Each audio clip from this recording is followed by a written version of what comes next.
गायत्री मंत्र के माध्यम से परमपिता परमात्मा से अपनी विनती करेंगे, सद्बुद्धि की याचना करेंगे। ओम भूर्भुवः स्वः तत्सवितुर्वरेण्यं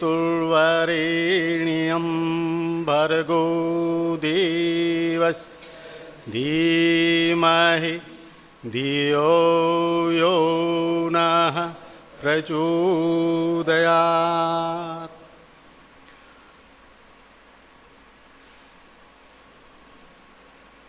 आदरणीय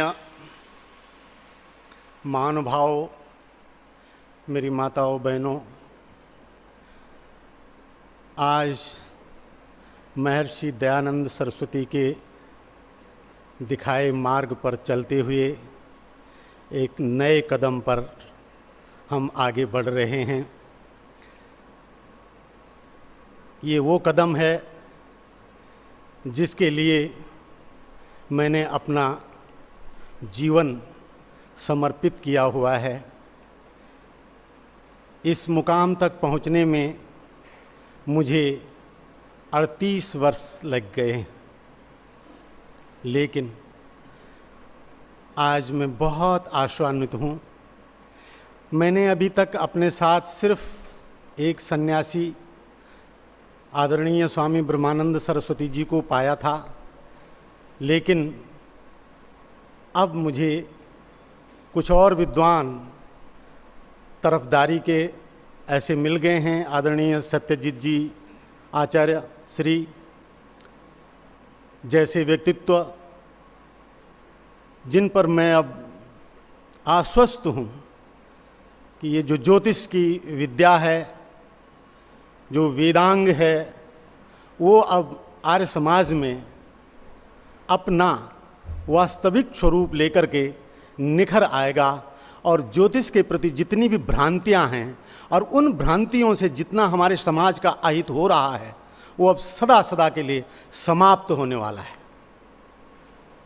मैं यहां वक्तव्यों को लेकर के नहीं आया हुआ हूं, भाषणों की बात बिल्कुल नहीं है। मैं ज्योतिष विद्या को जितना कुछ समझ पाया हूं, जितना कुछ ले पाया हूं, उसको मैं आप तक प्रसारित करने के लिए, आप तक अग्रेसित करने के लिए आया हूं। मैं आपको थोड़ा बुनियादी बातें दो चार हैं, उनसे स्पष्ट कर दूं। सबसे पहली बात तो यह है कि आप सबके पास एक कॉपी होनी चाहिए। क्योंकि मैंने कहा मैं यहां भाषण देने नहीं आया हूं। भाषण आज दिया जाएगा, हफ्ते भर बाद आप सब भूल जाएंगे, महीने भर बाद बिल्कुल ही भूल जाएंगे, साल भर बाद आपको यह भी याद नहीं रहेगा कि दार्शनिक नाम का कोई व्यक्ति यहां आया था। मैं चाहता हूं कि जो बुनियादी बात आज मैं रखने जा रहा हूं वो आपके पास लिखित रूप में रहे। मैंने क्या बोला है और आपने क्या समझा है, और उस लिखे को देख देख करके उस लिखे पर आगे और भी आप अपने कदम बढ़ाएंगे। तो एक बात तो ये है। दूसरी बात कि कुछ मैं पंचांग लेके आया हूं, जो वैदिक पंचांग इस समय सारे भारत में नहीं, सारे विश्व का, भारत का नहीं, सारे विश्व का।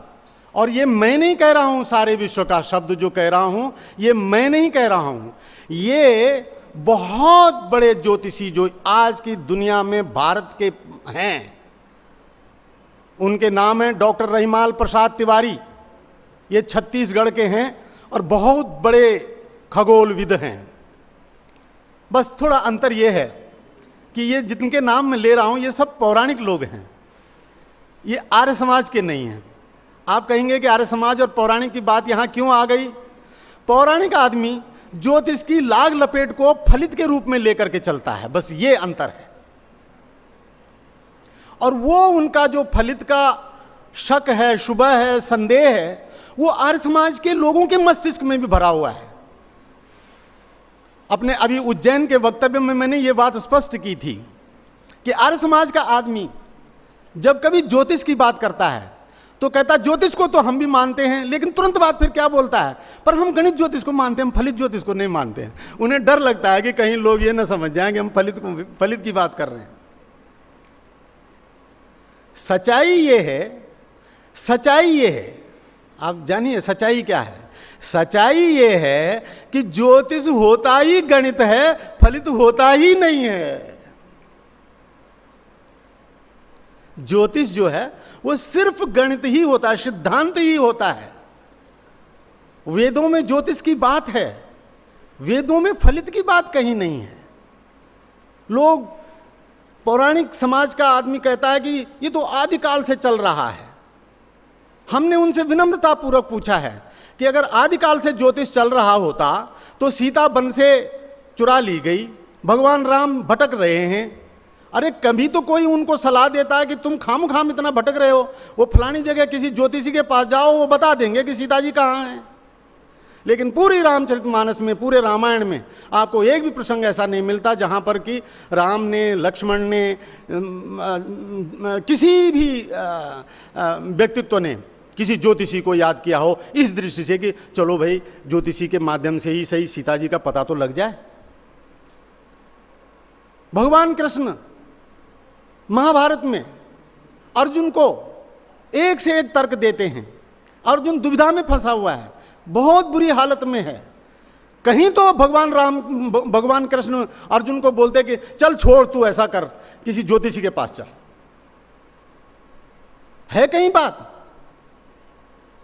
तो मैंने अभी आपसे कहा कि ये एकमात्र पंचांग है जो वैदिक पंचांग है। ये बात सिर्फ मैं ही नहीं कह रहा हूं, इसको कहने वाले डॉक्टर रहीमाल प्रसाद तिवारी, जो इस पंचांग में जिनका एक लेख भी है, बहुत बड़े प्रशंसक हैं। और उनकी घोषणा है कि मैं घोषणा करता हूं कि विश्व के पटल पर आज वैदिक पंचांग कोई भी नहीं है सिवाय श्री मोहन कीर्ति आज तिथि पत्रक के। ये उनके शब्द हैं।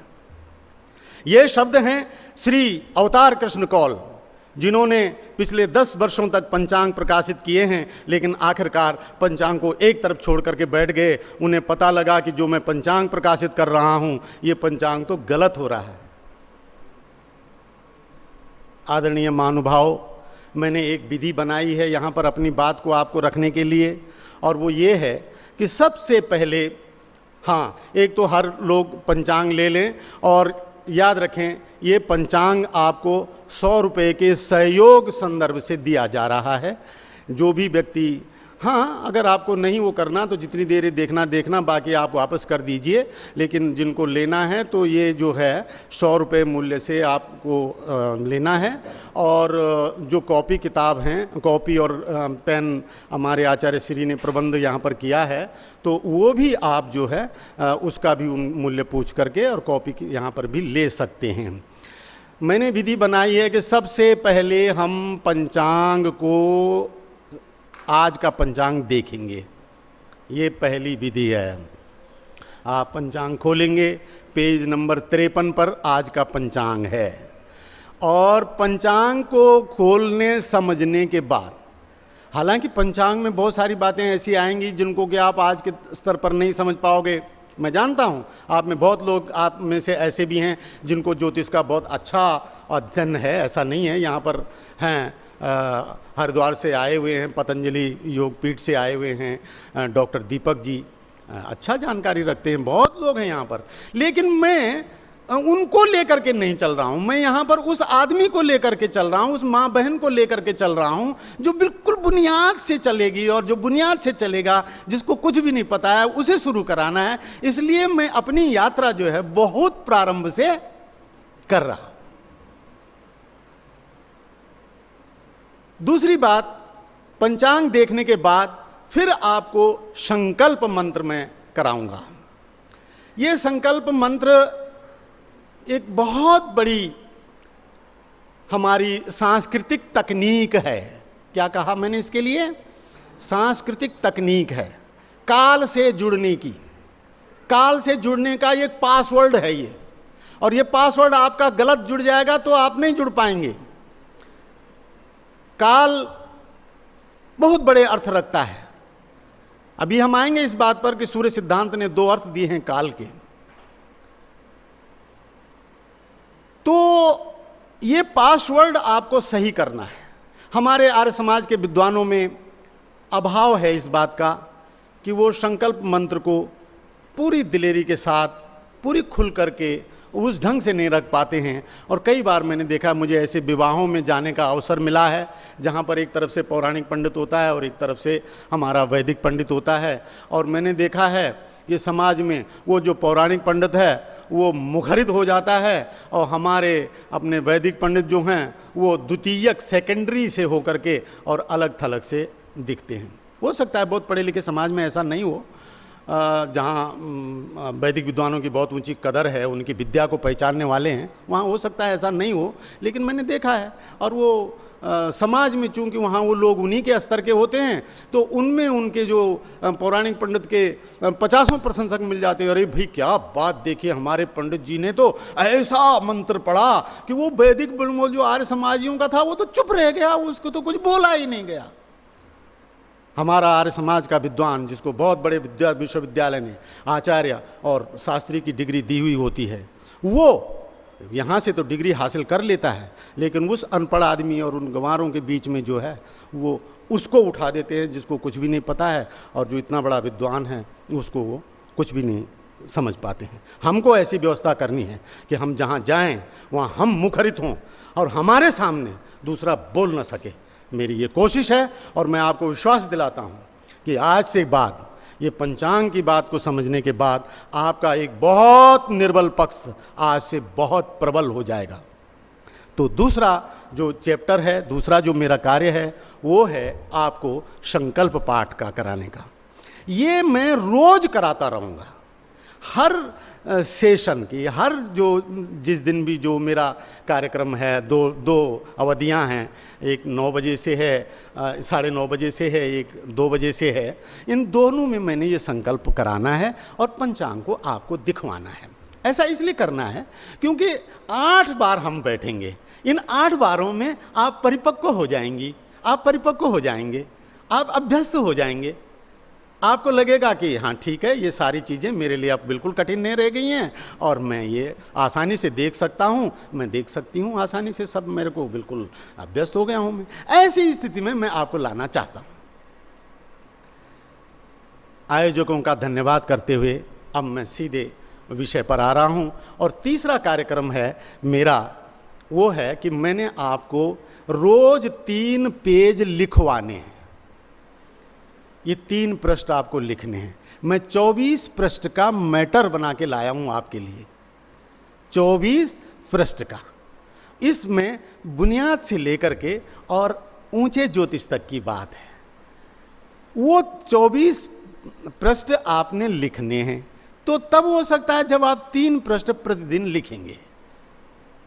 उसके बाद हमारे बीच में एक नवयुवक हैं, विभू विश्वामित्र जी। आप बहुत लोग इनको रोजड़ के वक्तव्य में देख भी चुके हैं, सुन भी चुके हैं। अभी भी ये वैसे सरकारी ऑफिसर हैं और मेरे बड़े पुत्र हैं।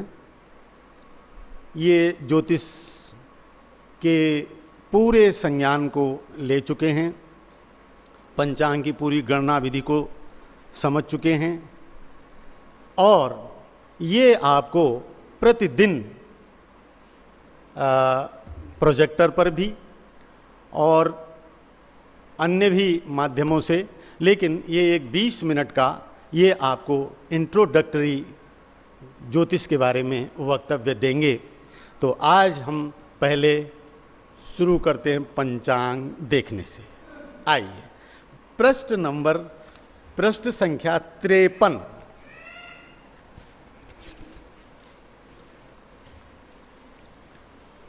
पृष्ठ संख्या 53।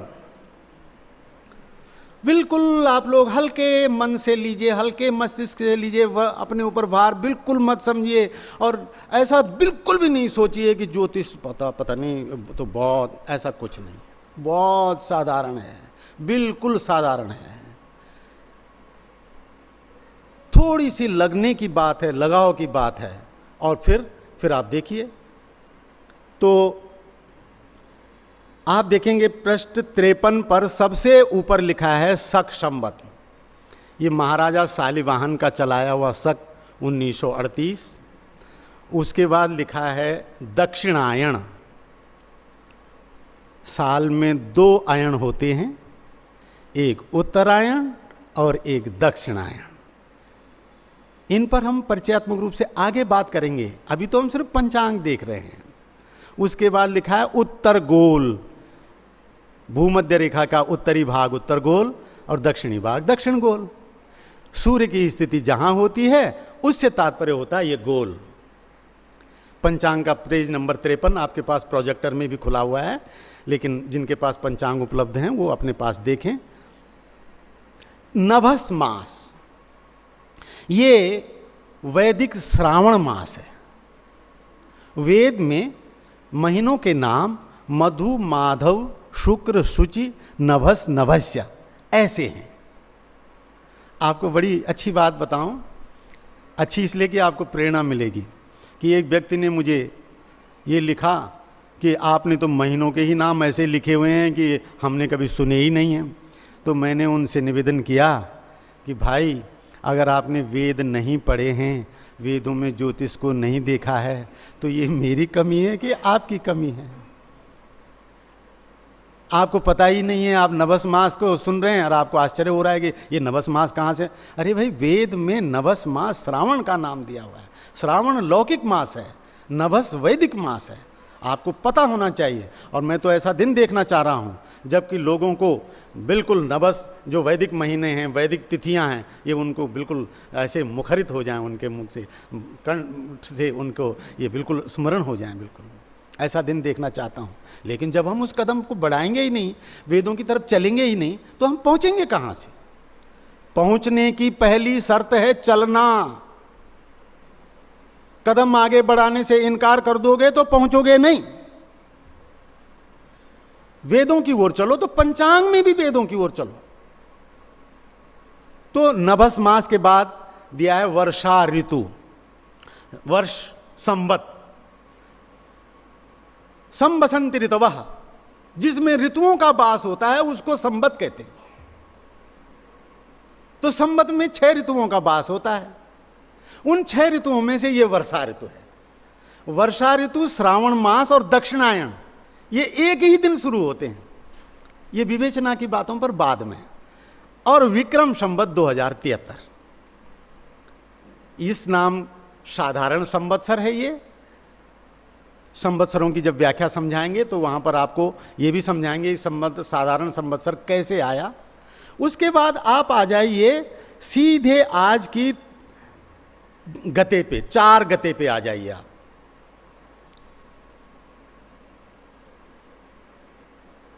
4 गते पे आ जाइए। ये गते कौन सी है? ये नभस मास की 4 तिथि है। नभस मास की 4 तिथि। और ये जो 4 है, ये 4 क्या बता रहा है? ये 4 बता रहा है कि आसमान में सूर्य आज 4थे अंश पर है। ये बिल्कुल एस्ट्रोनॉमिकल होती है, खगोलीय होती है ये बातें। आज सूर्य, अगर आप सूर्य की गणित करेंगे तो सूर्य 4थे अंश पे आएगा राशि के। यानी आपकी जो गते होती हैं, ये सूर्य की स्थिति को भी बताती हैं। अंग्रेजी तारीख नहीं बताती। अंग्रेजी तारीख का कोई गणित नहीं है, कुछ नहीं है। आप अगर बोल रहे हैं कि नभस मास की 18 गते हैं आप, तो आपको पता है कि आज सूर्य नभस मास यानी कर्क राशि के 18 अंश पर है। और यहां बैठे बैठे आप बता देंगे, आपको कहीं देखने की जरूरत नहीं है, आप उंगली से बता देंगे कि सूरज इस समय कहां पर है। इस पर बाद में बात होंगी, अभी तो आज पंचांग पे आए। जिज्ञासा के लिए आपको ये मैं बातें कह रहा हूं कि पंचांग आपको कितनी बातों की नॉलेज देता है। 4 गते के बाद लिखा है शनिवार। ये वार कैसे होते हैं, इसको जब आप समझेंगे बड़ा आनंद आएगा आपको। आपको लगेगा कि हमने कुछ पाया है। ये शनिवार ऐसे ही नहीं है, किसी मन मर्जी से डाल दिया शनिवार। इसका हिसाब है, और वो हिसाब आज से नहीं है, वो सृष्टि गणना से हिसाब है। शनिवार है। अब उसके बाद लिखा है, देखिए, आंग्ल मास जून, ये जहां तक ब्रैकेट बंद कर रखा है यहां तक ये जून का महीना है, ये 25 जून है आज, और यहां पर लिखा है सूर्योदय। आज 5:29 पर सूर्योदय है आज। अगर आप 5 बज के अपनी जगह पे 5:29 के बाद उठे हैं तो आप ठीक नहीं उठे हैं। आज आप सूर्य जो है उदित हो चुके थे और आप सोए हुए थे। पापों में से एक पाप वो भी बताया गया है कि जब सूर्य उदय हो रहा था तब हम सो रहे थे। हां, यहां पर थोड़ी सी बात जरा जानने की अलग और भी है। वो ये है कि ये जो सूर्योदय है ये दिल्ली का है। इसको अजमेर का जानना है तो आगे पेज आगे दिया है, वो मैं अभी बाद में बात लाऊंगा। उस बात को पीछे दिया हुआ है संशोधन की तालिका, उसको लाऊंगा अभी आपके सामने। उसके बाद सूर्यास्त समय 19:18, शाम 7:18 पर सूर्यास्त हो गया, हो जाएंगे। ये 23:03 दिया है चंद्रमा के उदय होने का, और 9:54 दिया है चंद्रमा के अस्त होने का समय।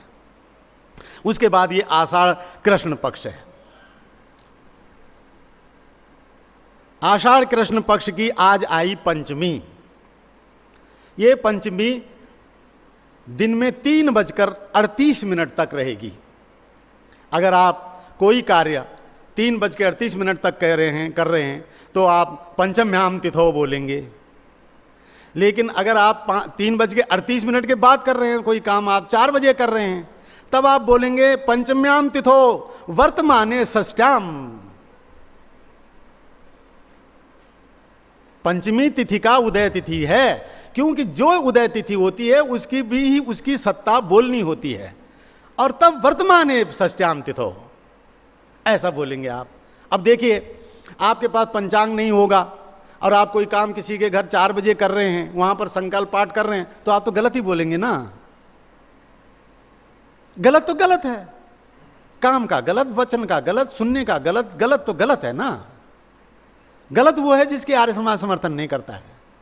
आर्य समाज की सबसे बड़ी विशेषता यह है कि वो सत्य का समर्थन करता है, सही का समर्थन करता है। आर्य समाज की सारी कहानी सत्य की कहानी है। अब बताओ, जिनकी सत्य की कहानी है वो असत्य संकल्प पढ़ें, कितनी बड़ी गलत बात है हमारे लिए। उसके बाद धनिष्ठा नक्षत्र, ध मन धनिष्ठा। एक बात और बता दूं कि इस पंचांग के पेज नंबर 2 या 3 में आगे बताऊंगा मैं। एक है पंचांग के पढ़ने की विधि। इस पंचांग को ये दिया हुआ है, बता ही दूं आपको मैं, पेज नंबर 4 पे, 4 नंबर पेज पे है, पत्रक को देखने समझने की विधि, श्री मोहन कीर्ति आर्ष पत्रकम। उसमें यह दिया हुआ है कि जैसे ध का क्या मतलब हुआ, स्र का क्या मतलब हुआ। एक बार कभी आप, और समय मिलेगा मुझे, मैं अपना एक बहुत निश्चित कार्यक्रम को लेके आया हुआ हूं, तो मुझे पहले वो 8 कार्यक्रम पूरे करने हैं। अब मुझे समय आएगा तो मैं एक दिन आपको ये भी पढ़ के पूरा विस्तार दे दूंगा, फिर तो आप बिल्कुल खुल जाएंगे कि ध का क्या है, सत का क्या है, पुभा का क्या है, प का क्या है। ये सारी चीजें यहां दी हुई हैं। ध जो है ये धनिष्ठा नक्षत्र है। ध जो है धनिष्ठा नक्षत्र है। धनिष्ठा नक्षत्र आज 28:56 तक का है। अब आप बोलेंगे 28:56 तो बजे होती नहीं है, ये समय इसमें सुविधा के लिए रेलवे टाइम टेबल के अनुसार लिए गए हैं, जिससे कि दिन का 4 या रात का 4 ये घपला न रहे। तो सूर्य अपराह्न के बाद, अपराह्न 12 बजे के बाद अगली सवेरे तक के जो समय हैं, अगले सूर्योदय तक के जो समय हैं, ये उसमें जोड़ के बोले गए हैं। 12 बजे के बाद 13 बजे, 14 बजे, 15 बजे, 18 बजे, 20 बजे, 24 बजे, अब मध्यरात्रि का 1 बजे, 25 बजे, 26 बजे, सुबह 6:30 पर सूर्योदय हो गया। तो 6:30 के बाद जो समय होगा वो 6:31 होगा। अब आइए आप, धनिष्ठा नक्षत्र हो गया। अब आए ये लग्न पर, नहीं नक्षत्र काल हो गया धनिष्ठा 28:56 पर, यानी कल सुबह के 4:56 ब्रह्म मुहूर्त तक जो है ये 4:56 तक कल धनिष्ठा नक्षत्र रहेगा। अब आया 29/9, 5:09 पर कर्क लग्न उदय होगा। सिंह लग्न 7:30 पर होगा। इस समय देखिए 9:50 होने जा रहा है। हम लोग सिंह लग्न पूरा होने जा रहा है और कन्या लग्न में शुरू हो रहा है, यानी हम कन्या लग्न की शुरुआत में इस समय बात कर रहे हैं। कन्या लग्न अगर चलिए बाद में लाता हूं, कुंडली का प्रोविजन करना है तो इनको कुंडली के हिसाब से बताया जाए, कन्या लग्न का उसको लाएंगे।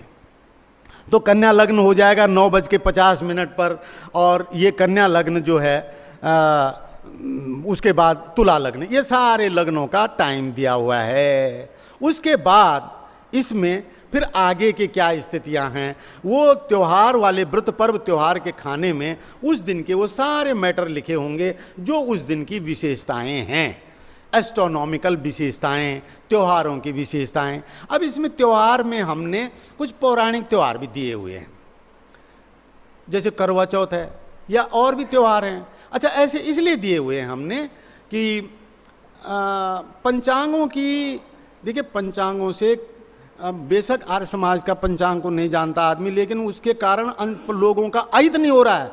वो पंचांग का धंधा नहीं करता है, वो लोगों को गुमराह नहीं करता है। लेकिन ये लोग जो हैं, ये लोगों को गुमराह कर रहे हैं, उनके साथ में कभी बहुत गलत काम कर रहे हैं। तो अगर मेरा पंचांग उन लोगों में जाएगा ही नहीं, मान लीजिए उनके मतलब की कोई बात होगी ही नहीं, तो वो खरीदेंगे ही क्यों इसको। इसके लिए मैंने इसमें एक बहुत बढ़िया नोट लगा रखा है, वो आप देख लीजिएगा कि आपको क्या लेना है और क्या नहीं लेना है। तो ये हुई पंचांग की बात। अब आइए आप बाएं पृष्ठ पर, ये बहुत महत्वपूर्ण है। थोड़ा सा आपको वर्डन लगेगा, भारी सा लगेगा, बिल्कुल भारी नहीं होना है। आप सिर्फ मुझे सुनो और ये समझ लो कि आज की तारीख के लिए तो ये कहूंगा कि मुझे सुनो और थोड़ी देर के लिए भूल जाओ, यूं समझ लो।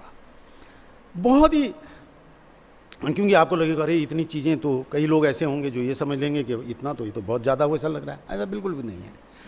अब आइए, अब यहां चार गते पे पहले लिखा है सांपतिक समय। इसको अभी आप छोड़ दीजिए, इस पर बाद में हम आपको करेंगे, विभु विश्वामित्र इस पर विवेचन देंगे। ये नाक्षत्रिक समय है पृथ्वी पर। ओ जी आप किस जगह पे हैं थोड़ा फिर बता दीजिए। मैं सुना नहीं। पृष्ठ 52, पेज नंबर 52 और गते 4 गते। जी हाँ, इसमें हम पहले भी थे। नहीं, पहले 53 पेज पे थे हम। पहले 53 पृष्ठ पे थे, पहले 53 पृष्ठ पर, अब 52 पे। 52, उसी के बाएं, उसी का बायां। अच्छा ठीक, उसी का बायां 4 गते पे आ जाइए आप।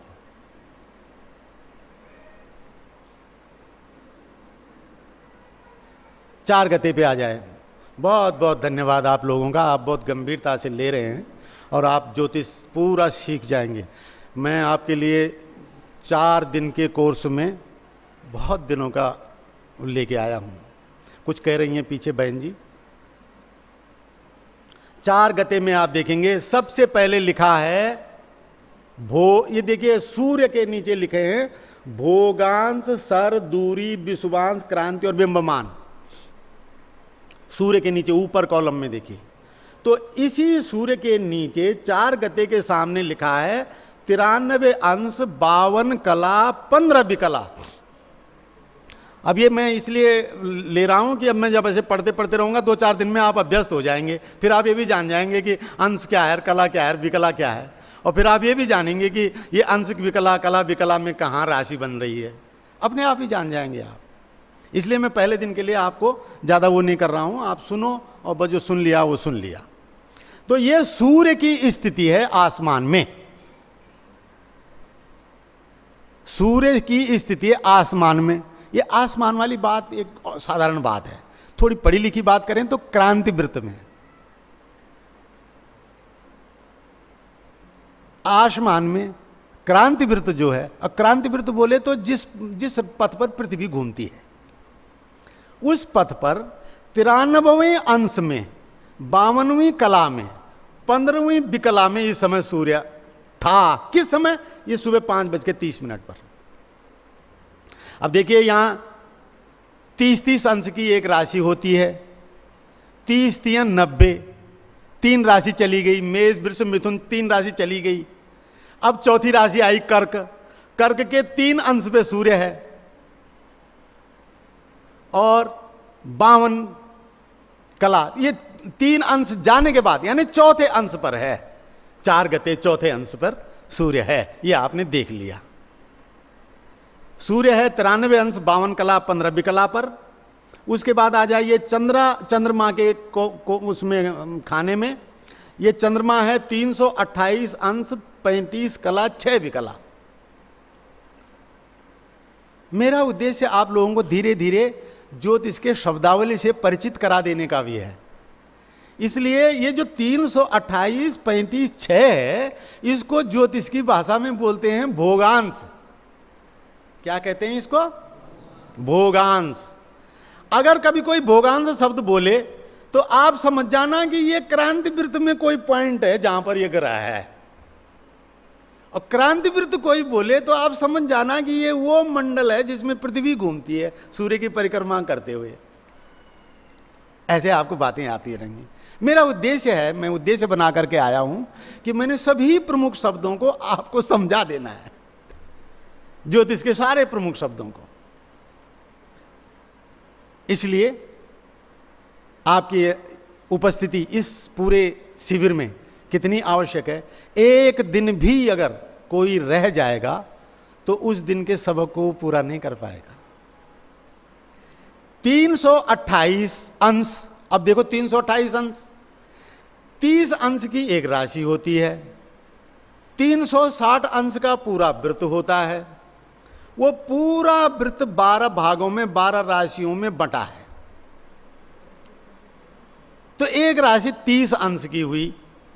अब चंद्रमा 328 अंश पे है, 30 दशन की 300, 10 राशियां पूरी हो गई। अब चंद्रमा है 11वीं राशि में। तो ये चंद्रमा कौन सी राशि में है? कुंभ राशि में। 11वीं राशि कुंभ। मेष, वृषभ, मिथुन, कर्क, सिंह, कन्या, तुला, वृश्चिक, धनु, मकर, कुंभ, मीन। एक बार और बोलेंगे। मेष, वृषभ, मिथुन, कर्क, सिंह, कन्या, तुला, वृश्चिक, धनु, मकर, कुंभ, मीन। मेष राशि बोले तो 30 अंश। अगर कोई ग्रह 28 अंश पर है तो कौन सी राशि में होगा? मेष राशि में होगा। बहुत सुंदर। अगर 28 अंश और 58 अंश पे है तो कहां होगा? वृषभ राशि में होगा। बहुत सही, इतना समझ गए आप एक ही लेक्चर में। तो 328 अंश पे चंद्रमा है। उसके बाद है 79 अंश का बुध। 79 अंश का बुध है। ये बुध है 79 अंश, 30 दूने 60 और 30 3 90। तीसरी राशि पूरी नहीं हुई अभी, मिथुन में है। 30 दूने 60 और 29, 60 और 29 19, तो 19 अंश पर है ये मिथुन राशि में। बुध मिथुन राशि में। आपको कुछ परेशानी हो रही है देखने में? क्या आपके पास पंचांग नहीं है? नहीं है पंचांग आपके पास? है? नहीं, इनके पास, ये छोटी बहन पास में बैठी है। आपको कह रहा हूं मैं, आपके पास नहीं है पंचांग? तो देखिएगा ना आप। इसमें जी कोई कठिनाई हो रही तो आप मुझे बताइएगा। दर्शनी जी, थोड़ा सा कि अभी तक जो आप बता रहे हैं इसमें किसी को नहीं समझ में आया हो, हाँ, कोई अटका हुआ हो तो हाथ खड़ा करके पूछ ले। हाँ, उसको। वैसे मैं आज की तारीख के लिए, बहुत अच्छा, मैं सम्मान करता हूं, अभी आपसे बात करता हूं। मैं आज की तारीख के लिए आपको एक बात कहा हूं कि आज आपको ये जो पहला पंचांग वाला पोर्शन है, इसमें कोई बात समझ ना आए तो कोई बात नहीं। मैंने कल भी ये करना है, शाम को भी ये करना है। तो आपको जो बात नहीं आई आप शाम को मुझे ये बताइएगा, ठीक है? ये सही है? ठीक। आज मैंने आपको पहले ही कहा कि आप सुनिए और समझ लीजिए कि हो गई बात। आज मैं आपको प्रेशर दे ही नहीं रहा हूं, और मैं दिन में फिर आपको क्लियर करूंगा। और कल परसों तक ऐसी स्थिति हो जानी चाहिए कि आप इसमें फर्राटे से ऐसा हो जाना चाहिए, ठीक है? हाँ, तो बुध 79 अंश और भोगांश आया शुक्र का 98 अंश। ये कर्क में चला गया 8 अंश का, 30 3 90। हाँ, ये वहां पर दिखा भी रहे हैं, विभू दिखा रहे हैं 98 अंश। उसके बाद मंगल 233 अंश का है, 233 अंश में देखिए 8 3 24, 8 राशि वृश्चिक पूरी हो जाएगी तो 240 पे पहुंच जाएगा। तो ये तुला पूर्ण होने के बाद 8वीं राशि में है। और भोगांश आया बृहस्पति का 166, 30 पंजे 150 और 16 कन्या राशि के 16 अंश पे है। कन्या के 16 अंश पे है बृहस्पति। बहुत सुंदर, बहुत अच्छा, सभी लोग तन्मयता से देख रहे हैं। और उसके बाद शनि 251 अंश, 34 कला और 13 विकला। कला विकला, एक राशि 30 अंश की होती है, एक अंश 60 कला का होता है, एक कला 60 विकला की होती है। और ये सब हम आपको मैथमेटिकल पोर्शन जब लाएंगे तब आपको क्लियर करेंगे, आपको बहुत ज्यादा जोर नहीं देना है। तो 4 गते में अब आया आपका शनि। शनि ग्रह कहां है? 251 अंश 34 कला 13 विकला पर है। 251 34 13, 251 का मतलब हुआ धनु राशि के 11 अंश पर है। और फिर आया राहु का बिंदु। ये क्रांति वृत्त का एक बिंदु होता है, ये ग्रह नहीं होता है। ये 165वें अंश पर है, अर्थात आज चंद्रमा का पथ जो है 165वें अंश पे क्रॉस करेगा। ये फिर बातें बाद में बताऊंगा, अभी सिर्फ इतना ही नोट कर लो कि राहु माने 165 अंश। ये हो गया आपका पंचांग। अब आइए आप संकल्प मंत्र पे। ठीक है आचार्य श्री, आपकी बात हमने नोट कर ली है। हम दिन में लोगों को एक पूछ के और फिर उनको क्लियर करेंगे। संकल्प पाठ के बारे में आपको जो मैं बोलूंगा वो आपने बोलना भी है। और ये आपका यही पेज काम आता है जो 53 पेज है, यही काम आया, इसी के अनुसार होता है ये संकल्प। तो बोलिएगा ओम तत्सत श्री ब्रह्मणो। ये पहले पेज पे हमने दिया भी है संकल्प। हाँ, ये और याद रखें, ये मैंने इसीलिए दिया है कि हमारे लोग ये संकल्प विधा को समझें थोड़ा। ब्रह्मणो द्वितीय प्रहरार्धे वैवस्वते मन्वंतरे अष्टाविंशतितमे कलियुगे कली प्रथम चरणे एको वृंदः सप्तनवतिकोट्यः एकोनत्रिंशत् लक्षाणि एकोनपंचाशत् सहस्राणि शतम् अष्टदशतमे सृष्ट्यवदे त्रिसप्त्युत्तर द्विसहस्रतमे वैक्रमाब्दे साधारण नाम संवत्सरे अस्मिन् सूर्य उत्तरायणे। अब दक्षिणायणे हो जाएगा ये, श्री सूर्य दक्षिणायणे। वर्षा ऋतु नभस मासांतर्गते आषाढ़ कृष्ण पंचम्याम तिथो धनिष्ठायुक्त शनिवासरे द्वितीय लग्ने द्वितीय मुहूर्ते अहम। अब अपना कुल गोत्र बोलते हैं, जैसे मैं बोल रहा हूं, बद्री केदार मंडित दार्शन्य लोकेश वशिष्ठ गोत्रात बंगारी वंशजो अहम, ऐसी परिपाटी है। अपना गोत्र वंश लगा करके बोलना। और फिर क्या कर रहे हैं? ज्योतिर्विज्ञानस्य पाठम पठिष्ये, ज्योतिर्विज्ञानस्य पाठम पठिष्ये, ज्योतिर्विज्ञान का ये पाठ पढ़ रहा हूं। तो ये संकल्प को अपने जुबान पे लाना है। ये आज के 2 चरण पूरे हुए। अब इसमें आपको कोई कठिनाई होगी तो दिन के सत्र में इस पर व्यवस्था से बात होगी। अब आपको एक प्राइमरी इंट्रोडक्शन, एक जो आरंभिक एक परिचय का वक्तव्य दे रहे हैं विभु विश्वामित्र, और उसके बाद हम आपको आज का पाठ लिखवाएंगे और फिर आगे।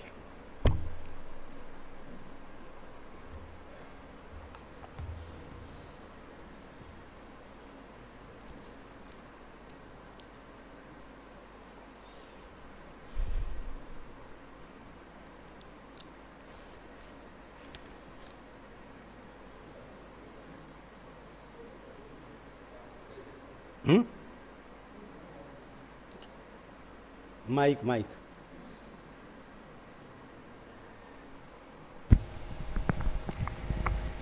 ओम। आदरणीय सज्जनों जी, ज्योतिष के बारे में सिर्फ एक प्रारंभिक परिचय के रूप में मैं आपसे थोड़ी बातचीत करना चाहूँगा। और मेरा ये निवेदन है, चूंकि मैं कोई शिक्षक नहीं हूँ, शिक्षा पढ़ाने की विधि से परिचित भी नहीं हूँ, मैं चाहूँगा कि हमारी जो बातचीत है सारी वो ज़्यादातर विचार विमर्श के रूप में ज़्यादा हो। कोई भी चीज़ हो, कोई भी बात हो, आप तत्काल पूछ लीजिए, उससे बातचीत करते करते हमें मतलब मुझे बताने में आसानी होगी। मैं टीचर नहीं हूँ, इसलिए उस तरह से मैं पढ़ा नहीं पाऊँगा, मुझे आता नहीं उस तरह से पढ़ाना। तो बात करते हैं ज्योतिष की। तो जब भी हम आसमान में देखते हैं, आदिकाल में जब पहले कभी मनुष्य ने देखा भी होगा आसमान में, ये विचार हम सबके मन में उठता ही है कि क्यों ये तारे हैं, क्यों सूरज उगता है, क्यों अस्त होता है, कहाँ से आता है, कहाँ को जाता है, चंद्रमा क्यों आता है, क्यों ऋतुएं होती हैं, कैसे ये दिन रात होते हैं। ये प्रश्न आदिकाल में जब मनुष्य समाज जन्मा होगा, जब मनुष्य सभ्यता विकसित हुई तब लोगों के दिमाग में ये सवाल आया था। और ये सवाल आज भी, जब भी बच्चा पैदा होने या थोड़ी समझ बूझ रखता है, बच्चा पूछता है अपने पिताजी से कि पिताजी ये चंद्रमा कहाँ से आया, ये सूरज कहाँ चला जाता है रात को। ये वो जिज्ञासाएं हैं जिसने मनुष्य समाज में, हमारे पुराने पूर्वजों के मन में एक जिज्ञासा पैदा करी है, और जिन जिज्ञासाओं के उत्तर में ये ज्योतिष विषय के रूप में विकसित हुआ है। और उन्हीं जिज्ञासाओं के साथ हम आज इस ज्योतिष की शुरुआत करना चाहेंगे। जिस तरह से इतिहास में ये विकसित हुआ है, उसी तरह से ये हमारे बीच में उसी तरीके से ही इसने विकसित होना है। लोगों की आवश्यकता थी, चूंकि आदिकाल में मानव समाज कृषि आधारित था, आदमी जंगलों में भटकता था, मुर्दाखोर भी था, फल फूल भी खाता था, किसी तरह से विकसित हो रहा था, चलना सीख रहा था, थोड़े बहुत औजारों का इस्तेमाल भी करता था। जैसे जैसे मनुष्य ने कृषि करना सीखा है, वैसे वैसे इस पूरे पर्यावरण की सबकी आवश्यकता मानव जीवन में बढ़ती चली गई। आदमी को ये जानना जरूरी हो गया कि अगर मुझे खेती करनी है तो मुझे कब बीज बोना चाहिए, कब वर्षा ऋतु होगी, किस ऋतु में कौन सा बीज बोना चाहिए, किस ऋतु में कौन सा बीज पकेगा। और धीरे धीरे इस ज्ञान को, इस कृषि को सुव्यवस्थित करने के लिए ज्योतिष संबंधी ये ज्ञान ऋतुओं के ज्ञान के संदर्भ में बढ़ता चला गया। यही वजह है कि हमारे पुराने ग्रंथों में, वेदों में भी ऋतुओं का बहुत ज़्यादा महत्व दिखाई देता है। ये ग्रंथ भी संभवतः उस समय लिखे गए होंगे जिस समय कृषि विकसित हो रही होगी, मानव समाज, आदिम समाज कृषि को विकसित कर रहा होगा, और ऋतुओं का महत्व हमारे जीवन में बढ़ता चला गया। जब लोगों ने ऋतुओं के बारे में जाना तो फिर उन्हें पता चला कि हाँ, ये ऋतुएं जो हैं सूर्य से संबंधित होती हैं। सूर्य हमारा किसी दिन किसी दिशा में उदित होता है, किसी दिन किसी और दिशा में उदित होता है, फिर किसी और दिन दिशा में उदित होता है। दिन में उसने देखा कि कभी दिन बड़े होते हैं और बड़े होते हैं, बड़े होते हैं, फिर दिन छोटे होने चले जाते हैं, छोटे। और इसी से उसने ऋतुओं का एक संबंध भी स्थापित करा कि जब दिन बड़े होते हैं तो गर्मियों की ऋतु होती है, तब गर्मियाँ होती हैं। और कुछ एक विचार, कुछ एक संबंध लोगों के मन मस्तिष्क में इस विषय में बनते चले गए। जैसे जैसे दिन बड़े होते हैं गर्मियाँ होती हैं, जैसे जैसे दिन छोटे होते चले जाते हैं सर्दियाँ होती चली जाती हैं। हमारा देश भारत एक ऐसे स्थान पर है पृथ्वी में जहाँ पर कि हमारे भारत में 6 ऋतुएं होती हैं। कई ऐसे स्थान हैं जो भूमध्य रेखा पर हैं, जहाँ साल भर में एक ही ऋतु होती है, वहाँ ऋतु का कोई मतलब ही नहीं है। कुछ ऐसे स्थान हैं जो बिल्कुल ध्रुव प्रदेशी हैं, जहाँ 6 महीने एक ही ऋतु रहती है, लगातार अंधेरा ही बना रहेगा, 6 महीने तक लगातार रात्रि रहती है। भारत ऐसे अक्षांशों पर स्थित है जहाँ पर पूरी तरह से 6 दिख सकने वाली, मतलब संज्ञान में आ सकने वाली 6 ऋतुएं हमको उपलब्ध होती हैं। पुराने ग्रंथों में, हमारे वेद आदि ग्रंथों में कहीं 6 ऋतुओं का वर्णन है, ज्यादातर 6 का है, लेकिन कहीं कहीं 5 या कहीं कहीं 4 ऋतुओं का भी जिक्र है। अलग अलग ऋषि अलग अलग क्षेत्रों में हमारे वेदों में मंत्र जुड़ते चले गए। जो जो जैसे जैसे जिस दिन स्थान पर रहे, जो भी ऐसे ऋषि रहे होंगे जो दक्षिण भारत की तरफ रहे होंगे, उन्होंने 4 ऋतुओं को ही नोट किया होगा, क्योंकि जैसे जैसे हम भूमध्य रेखा की तरफ चलते चले जाते हैं, ऋतुओं की संख्याएं कम होती चली जाती हैं। ऐसे ही जब हम इस स्थान से और उत्तर की तरफ को चलते चले जाएंगे तो भी ऋतुओं की संख्याएं कम होती चली जाएंगी। हम चूंकि मध्य भाग में स्थित हैं, इसलिए हमें लगभग हमें पूरी तौर पर 6 ऋतुएं स्पष्ट रूप से दृष्टिगोचर होती हैं। तो ऋतुओं से बढ़ते बढ़ते जब आदमी के मन में, जब कृषि से बढ़ करके जब हमारे पास दिनों का हिसाब आ गया, ऋतुओं का हिसाब आ गया, समाज में एक अर्थव्यवस्था चली, तो हमारे लिए एक आवश्यक हो गया एक सिविल कैलेंडर रखना, एक सामाजिक कैलेंडर रखना, दिनों का हिसाब रखना कि हमने आज कोई घटना करी तो इसके कितने दिन बाद यह घटना हुई है। दिनों का हिसाब रखने के लिए ही पंचांग या कैलेंडर। पंचांग का शाब्दिक अर्थ तो 5 अंगों के रूप में है, जो उसका एक, बल्कि नाम भी कम, एक विश्लेषण ज़्यादा है, जो उसकी कुछ विशेषताएं बताता है कि उसमें ये चीज़ें होनी चाहिए। बेसिकली ये कैलेंडर है। कैलेंडर का मतलब है कि हमने दिनों को किस रूप में व्यवस्थित रखना है। कैलेंडर की विधाएं प्राचीन काल से विकसित होती आई हैं, और भारत में जो ये हमारे वेदों में जो है, जो वेदांग ज्योतिष के रूप में हम जिसको जानते हैं, वो 5 वर्षों के युग के रूप में है।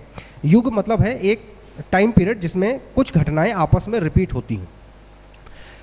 सबसे पहली बात तो समय को हम जब जिस रूप में समझना शुरू करते हैं कि समय क्या है, तो हम ये समझते हैं कि कोई भी घटना जो एक निरंतर अंतराल पर अपने आप की पुनरावृत्ति करती है, हम उससे समय को जानते हैं। चाहे पेंडुलम वाली घड़ी हो, चाहे टिक टिक करने वाली घड़ी हो, चाहे कोई भी ऐसी चीज हो जो एक नियत अंतराल पर पुनरावृत्ति करती है, हम उससे समय को नापते हैं। हमारे पास प्राकृतिक रूप से इसका जो सबसे अच्छा साधन उपलब्ध है वो है सूर्य। सूर्य एक नियत अंतराल पर उदित होता है और उसके बाद अस्त होता है, फिर उदित होता है, फिर अस्त होता है। ऐसा ही एक दूसरा साधन है हमारे पास चंद्रमा। चंद्रमा के उदित और अस्त होने में उतना अंतर स्पष्ट नहीं है। चंद्रमा कभी ठीक पूर्व में उदय होता है, कभी पूर्व से 2 घंटे बाद उदय होता है, कभी उसके 3 घंटे बाद उदित होता है। हमारे पास जो एक प्राथमिक, जो सबसे मूलभूत समय को नापने के लिए प्राकृतिक रूप से जो इकाई उपलब्ध है वो है सूर्य। और इसीलिए हमारे सभी ग्रंथों में, सभी चीज़ों में सूर्य या सौर वर्ष, सौर मास, सौर जो कुछ भी है वो सूर्य के आधार पर ज़्यादा महत्वपूर्ण, ज़्यादा मायने रखता है। तो हमने सूर्य से निकाले दिन, और ऋतुओं की पुनरावृत्ति से हमने ये जाना कि एक वर्ष भी होता है। प्राचीन काल में ऐसा नहीं है कि लोगों को शुरू से ही ये पता था कि पृथ्वी सूर्य के चक्कर काटती है। लोग यही ही समझते रहे हैं, चाहे वो आर्य जगत में रहा हो, चाहे पश्चिमी सभ्यताओं में रहा हो। जो पहली अंडरस्टैंडिंग है, जो पहली समझ है सूर्य के बारे में, वो यही है कि सूर्य पृथ्वी की परिक्रमा करता है, क्योंकि प्रारंभिक रूप से देखने पर ऐसा ही दृश्यमान भी होता है, हमको दिखता भी ऐसा ही कि जैसे सूर्य ही पृथ्वी की परिक्रमा कर रहा हो। लेकिन धीरे धीरे ज्ञान बढ़ने पर, विज्ञान बढ़ने पर, अंतर्दृष्टि से लोगों ने प्रयोगों से, परीक्षणों से यह जाना कि नहीं, ऐसा नहीं है। पृथ्वी सूर्य की परिक्रमा करती है और वो पृथ्वी सूर्य की परिक्रमा करती है और सूर्य हमें परिक्रमा करता हुआ दिखाई देता है। सूर्य से दिन से ऋतुओं से हमने जब वर्ष जाना, तो हमारे पास एक ये चीज आई कि हमने दिनों को कितने कितने अंतराल में रखना है। हम दिन को जानते हैं, ऋतुओं को जानते हैं, सूर्य को जानते हैं, वर्ष को जानते हैं, लेकिन जब दिन की पहचान करने की बात आती है, जब सूर्योदय होता है, जब दिन में सूर्य रहता है आकाश में, तो हमें कोई नक्षत्र नहीं दिखता। सूर्य के प्रबल प्रकाश में कोई भी नक्षत्र हमें दिखाई नहीं देता, पूरा आसमान एक सार दिखाई देता है। तो एक दिन की पहचान करने का हमारे पास कोई आधार नहीं रह जाता। दिन की पहचान करने का आधार हमें मिलता है रात में। रात में जब चंद्रमा उदित होता है, जब तारे उदित होते हैं, हमने तारों को देखा, तारों को पहचाना। तारों को पहचानने के साथ साथ हमने ये देखा कि चंद्रमा प्रतिदिन किसी एक तारे के निकट होता है और उसके अगले दिन किसी दूसरे तारे के निकट होता है, उसके अगले दिन फिर किसी और तारे के निकट होता है। चंद्रमा के इस पथ पर, चंद्रमा जिस पथ पर पृथ्वी की परिक्रमा कर रहा है, उस पथ पर हमने अभी ये परिक्रमा पथ और इन सब चीजों को विचार में न रखते हुए उस आदिम समाज, उस आदिम मनुष्य अपनी आदिम जिज्ञासा के हिसाब से ही सोच के देखेगा कि जब मुझे चांद आसमान में देख रहा हूं मैं, तो ये देखता हूं कि हाँ चंद्रमा इस तारे के निकट है, फिर अगले दिन मैं देखता हूं कि चंद्रमा किसी और तारे के निकट है। जब ये चीज हमने कई सालों तक, कई वर्षों तक देखते रहे, रिकॉर्ड करते रहे, अभिलिखित करते रहे और समझते रहे, तारों को पहचानते रहे, तो हम ये जान पाए, एक संबंध बना पाए कि चंद्रमा औसतन 27 तारों के आसपास घूमता रहता है पूरे महीने भर में, पूरे साल भर में इन्हीं 27-28 तारों के आसपास घूमता रहता है। कभी इस तारे के पास होता है, उसके अगले दिन उस तारे के पास, उसके अगले दिन उस तारे के आसपास। इस तरह से हमारे ऋषियों ने वेद में 28 नक्षत्रों को मान्यता दी। नक्षत्र अनंत है, नक्षत्र का मतलब होता है तारा। वैसे तो संस्कृत में इसका अर्थ कुछ और होता है, बट मतलब सामान्य जो उसका अर्थ है वो है तारा, जो भी हम आसमान में देख रहे हैं। अनंत तारे हैं इस आसमान में, इसके बावजूद वेदों में हमारे पास सिर्फ 28 नक्षत्रों का ही जिक्र मिलता है। वो 28 नक्षत्रों का जिक्र हमें इसीलिए मिलता है क्योंकि प्रतिदिन दैनिक अनुभव पर, दैनिक निरीक्षण पर हम ये जान पाए कि चंद्रमा लगभग औसत में उन 28 तारों के आसपास ही घूमता रहता है, कभी किसी के पास, कभी किसी के पास। दिन को पहचानने के लिए हमारे पास जो एक मील का पत्थर है वो है नक्षत्र। हम रात के समय चंद्रमा किस नक्षत्र पर था उस आधार पर यह देख पाते हैं कि आज हमारा दिन कौन सा है। हमारे प्राचीन ग्रंथों में बार नहीं है, मैं थोड़ा सा आपके संज्ञान में डालूंगा। बार हम पंचांग में देते हैं, हमारे प्राचीन ग्रंथों में, वेदादि शास्त्रों में वारों का जिक्र नहीं है। वेदांग ज्योतिष में दिन को पहचानने के लिए नक्षत्रों को ही नाम पर कहा जाता था। आज अश्विनी दिन है, आज भरणी दिन है, आज कृतिका दिन है, आज चित्रा दिन है, आज मृगशिरा दिन है। इसी आधार पर दिनों के नाम दिए जाते थे और ये नामों को पहचानने का एक तरीका बन गया। अब चूंकि चंद्रमा भी अपने आप को रिपीट करता है महीने में, और ये नक्षत्रों का जो विवरण है, जैसे आज अगर चंद्रमा जो है कृतिका नक्षत्र में है, तो आज से लगभग 27-28 दिन बाद फिर से कृतिका नक्षत्र के आसपास ही आ जाता है, और उससे फिर 27-28 दिन बाद तकरीबन फिर उसी नक्षत्र पर आ जाता है। तो इससे हमारे मन में एक परिकल्पना बनी चांद्रमास की, और चांद्रमास की कल्पना महत्वपूर्ण इसलिए हो जाती है जहां सौर मास को प्रैक्टिकली देखा नहीं जा सकता। आप एक सौर दिन को देख सकते हैं, सौर वर्ष को देख सकते हैं, लेकिन सौर मास की व्यावहारिक मतलब प्रैक्टिकल उसकी ऑब्जर्वेशन नहीं है। आप ये पता नहीं कर सकते कि आज सौर मास शुरू हुआ है या आज सौर मास समाप्त हुआ है, लेकिन चांद्रमास के साथ आप हमेशा ये देख सकते हैं कि हाँ, आज चंद्रमास शुरू हुआ है और आज चंद्रमास समाप्त हुआ है। दो तरीके हैं देखने के, एक तो यह है कि चंद्रमा किस नक्षत्र से चला और किस नक्षत्र पर आज है। दूसरा, चंद्रमा अपनी कलाओं को भी महीने में पूर्णता को प्राप्त करता है और समाप्त क्षय होता है।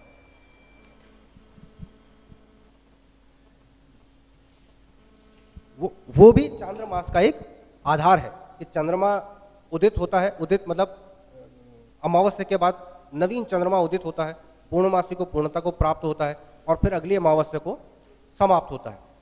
चंद्रमा की ये एक विशेष उपलब्धि, एक मतलब विशेषता है इसकी, जिसके कारण हम चांद्रमास को देख सकते हैं। उसकी एक व्यवहारिक प्रैक्टिकल ऑब्जर्वेशनेबल एक विशेषता है उसकी कि हम उसे देख सकते हैं कि हाँ, ये चांद्रमास है, आज चांद्रमास शुरू हो गया, आज आधा हो गया, आज पूरा हो गया, आज समाप्त हो गया।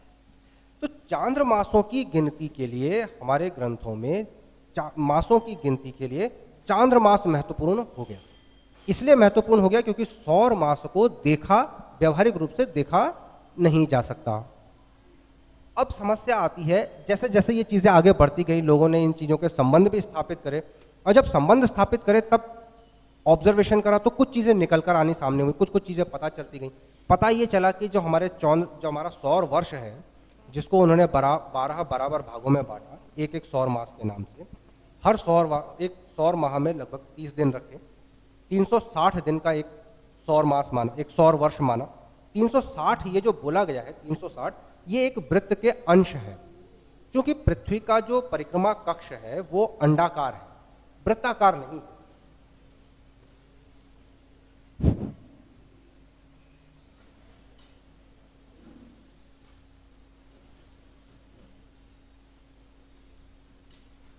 सूर्य के चारों तरफ पृथ्वी जो परिक्रमा करती है, एक तो ये मैंने बनाया, ये लगभग वृत्ताकार है, वृत्त है। वृत्त में एक पूर्ण जो सर्कल है उसमें 360 अंश होते हैं।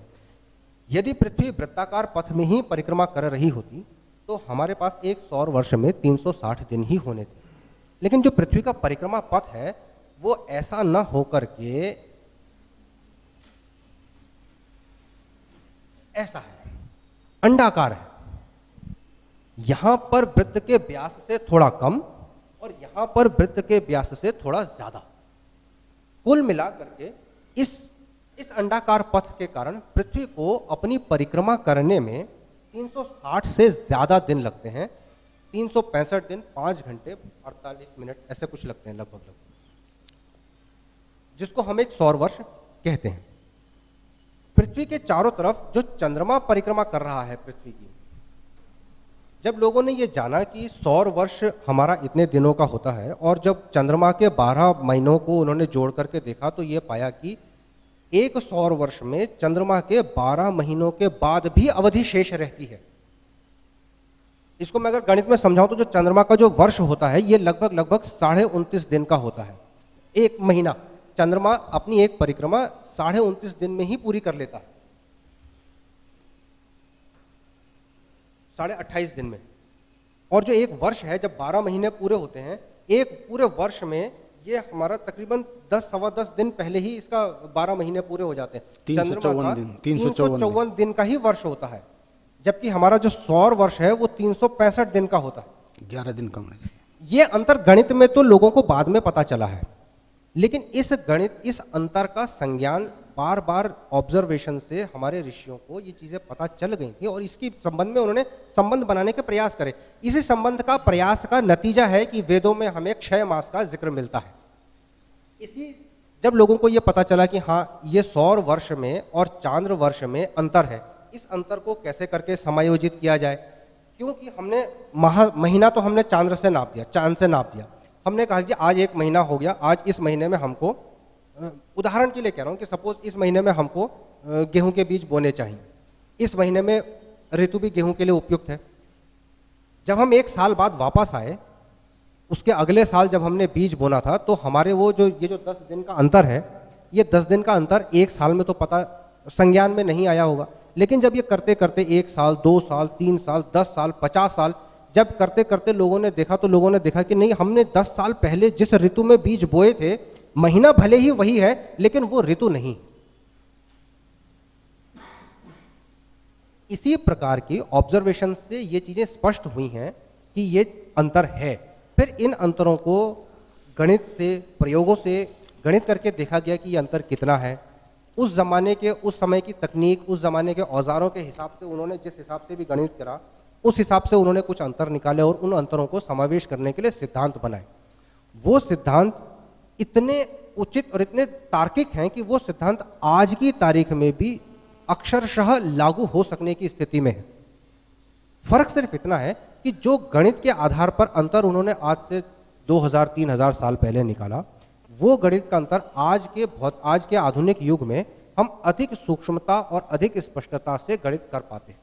इसलिए हमारी गणनाओं में और उनकी गणनाओं में गणित की संख्याओं में फर्क है, सिद्धांत में फर्क नहीं है।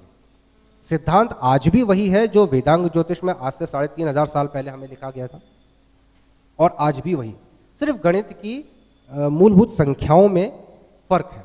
इस तरह से हमारा ज्योतिष विकसित होते होते हम इस बात के अंतर में पहुंचे कि हाँ, चांद्रमास और सौर मासों में अंतर होता है।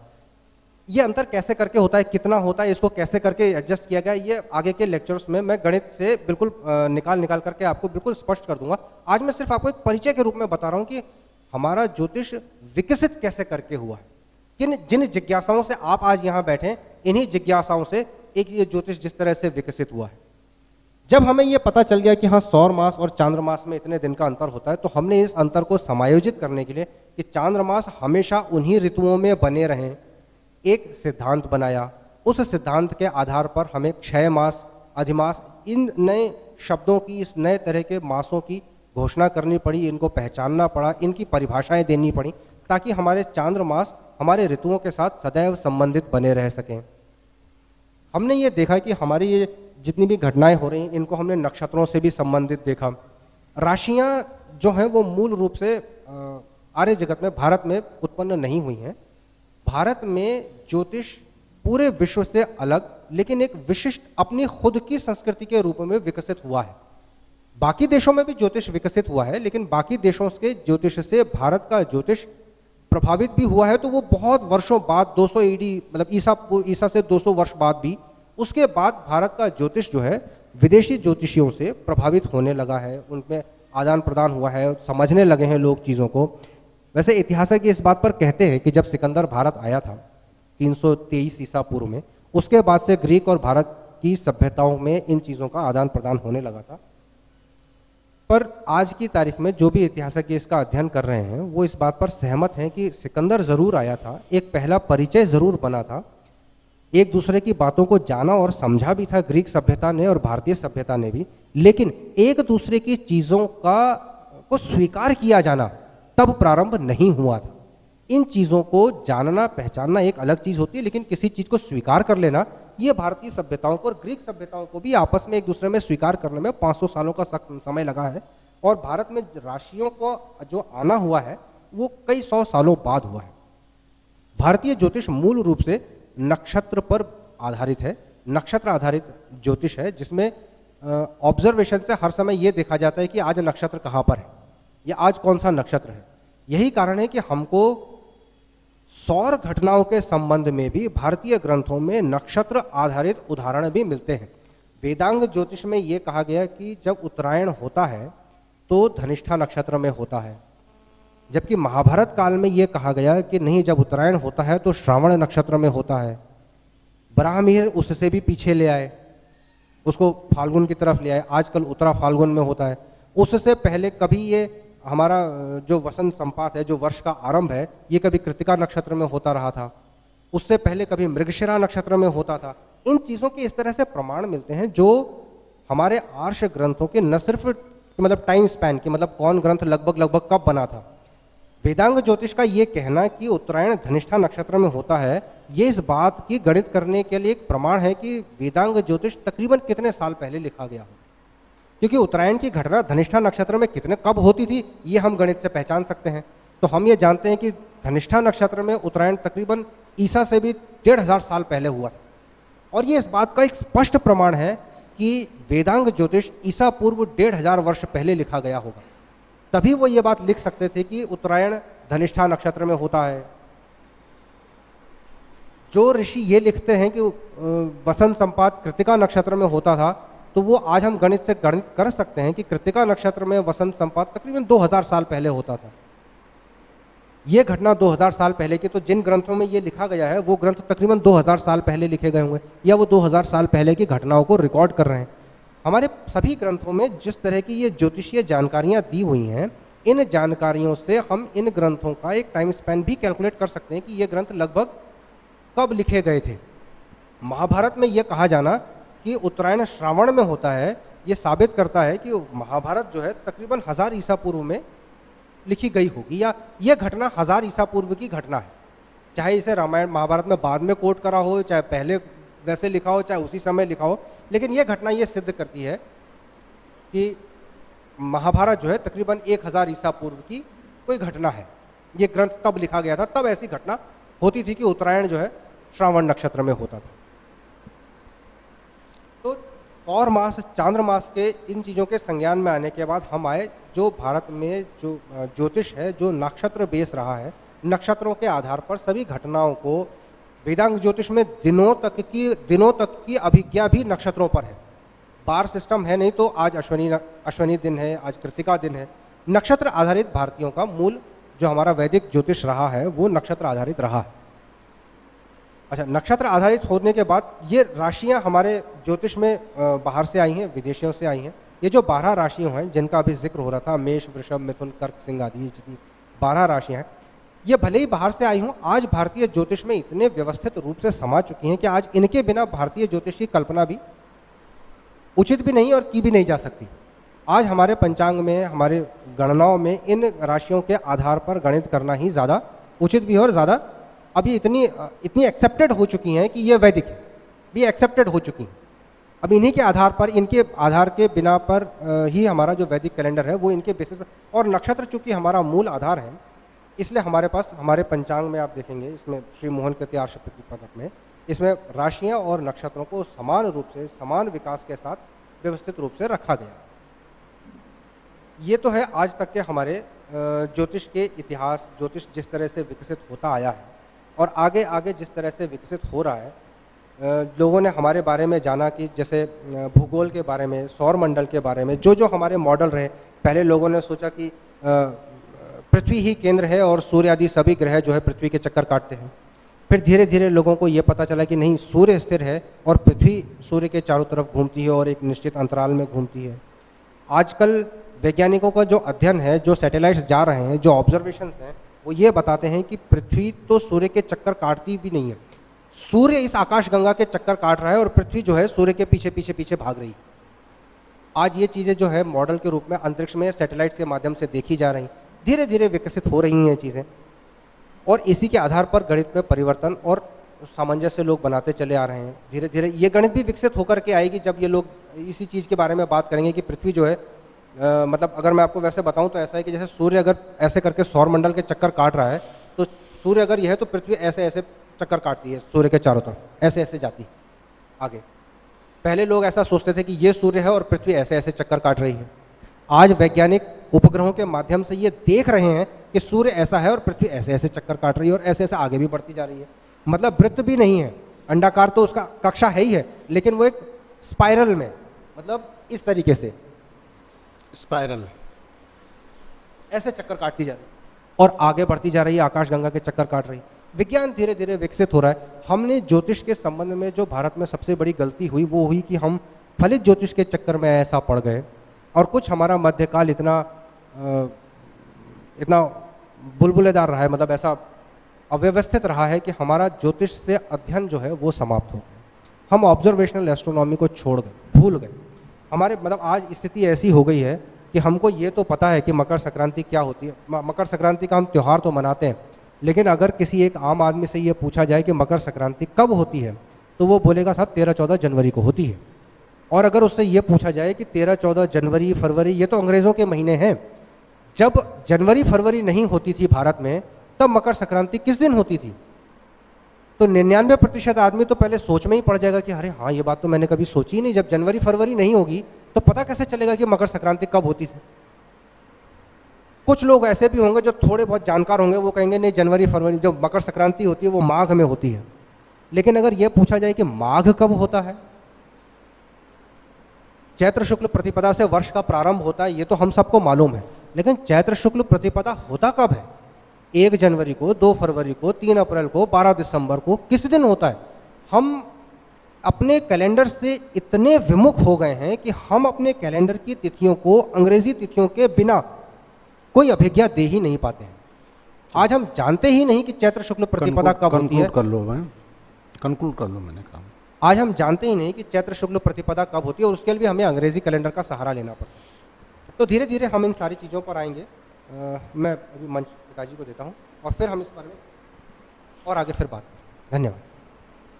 ये गूढ़ एक्सप्लेनेशन आपको हर सेशन में मिलता रहेगा, और एस्ट्रोनॉमी के आगे आप देखेंगे कि पूरी बातें, पूरा चक्र आपको ऐसा स्पष्ट कर दिया जाएगा। अभी आज के तो जो वक्तव्य हैं उन पर आपको स्पष्ट नहीं दिखेगा कि हम क्या पढ़ रहे हैं, क्या चीज़ जान रहे हैं, लेकिन निश्चित जानिए 1-2 दिन में आप बहुत ज़्यादा स्पष्टीकरण समझने लग जाएंगे। अब आप लिखना शुरू कीजिए। अब ये चौथा पॉइंट लिखने वाला है, 3 पेज आपको लिखने हैं, और इसको एक अस्थाई कॉपी में लिखिए। ये आपके पास हमेशा रहना होगा इन पेजों को।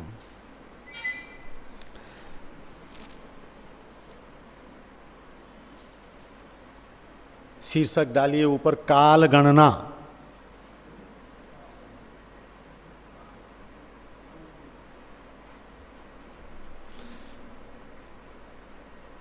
ये बहुत जरूरी है लिखना।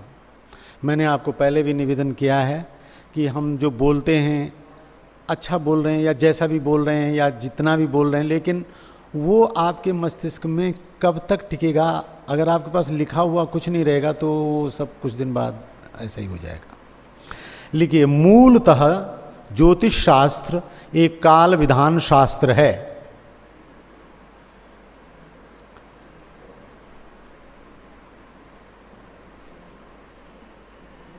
मूलतः ज्योतिष शास्त्र एक काल विधान शास्त्र है। क्रमशः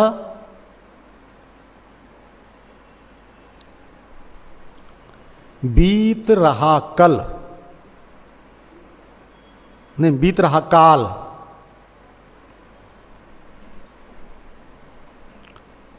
क्रमशः बीत रहा काल कैसे क्षण मुहूर्त, कैसे क्षण मुहूर्त लग्न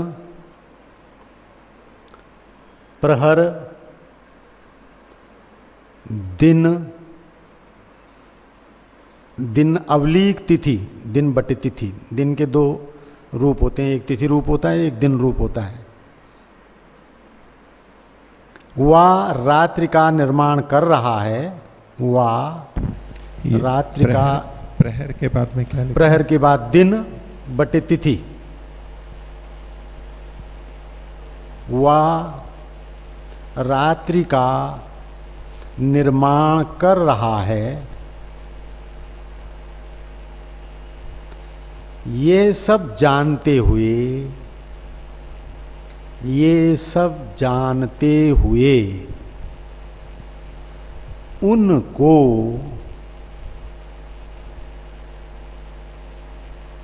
ठीक ठीक पहचान देना ही काल विधान है।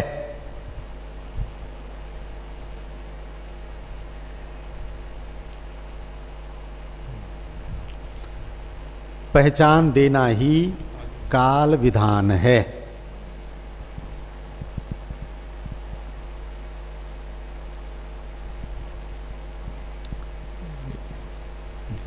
ठीक, जगत में सारे काम लिखना नहीं है, सारे कर्म जो हैं वो कालाश्रित हैं।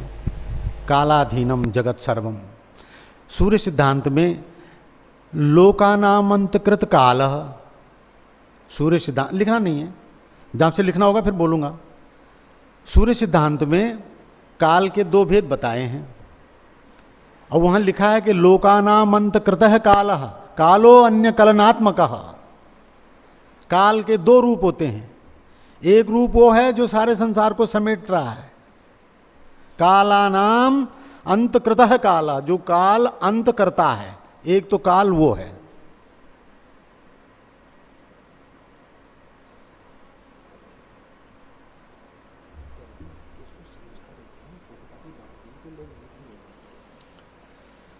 हाँ, ये भी ठीक है। चलिए,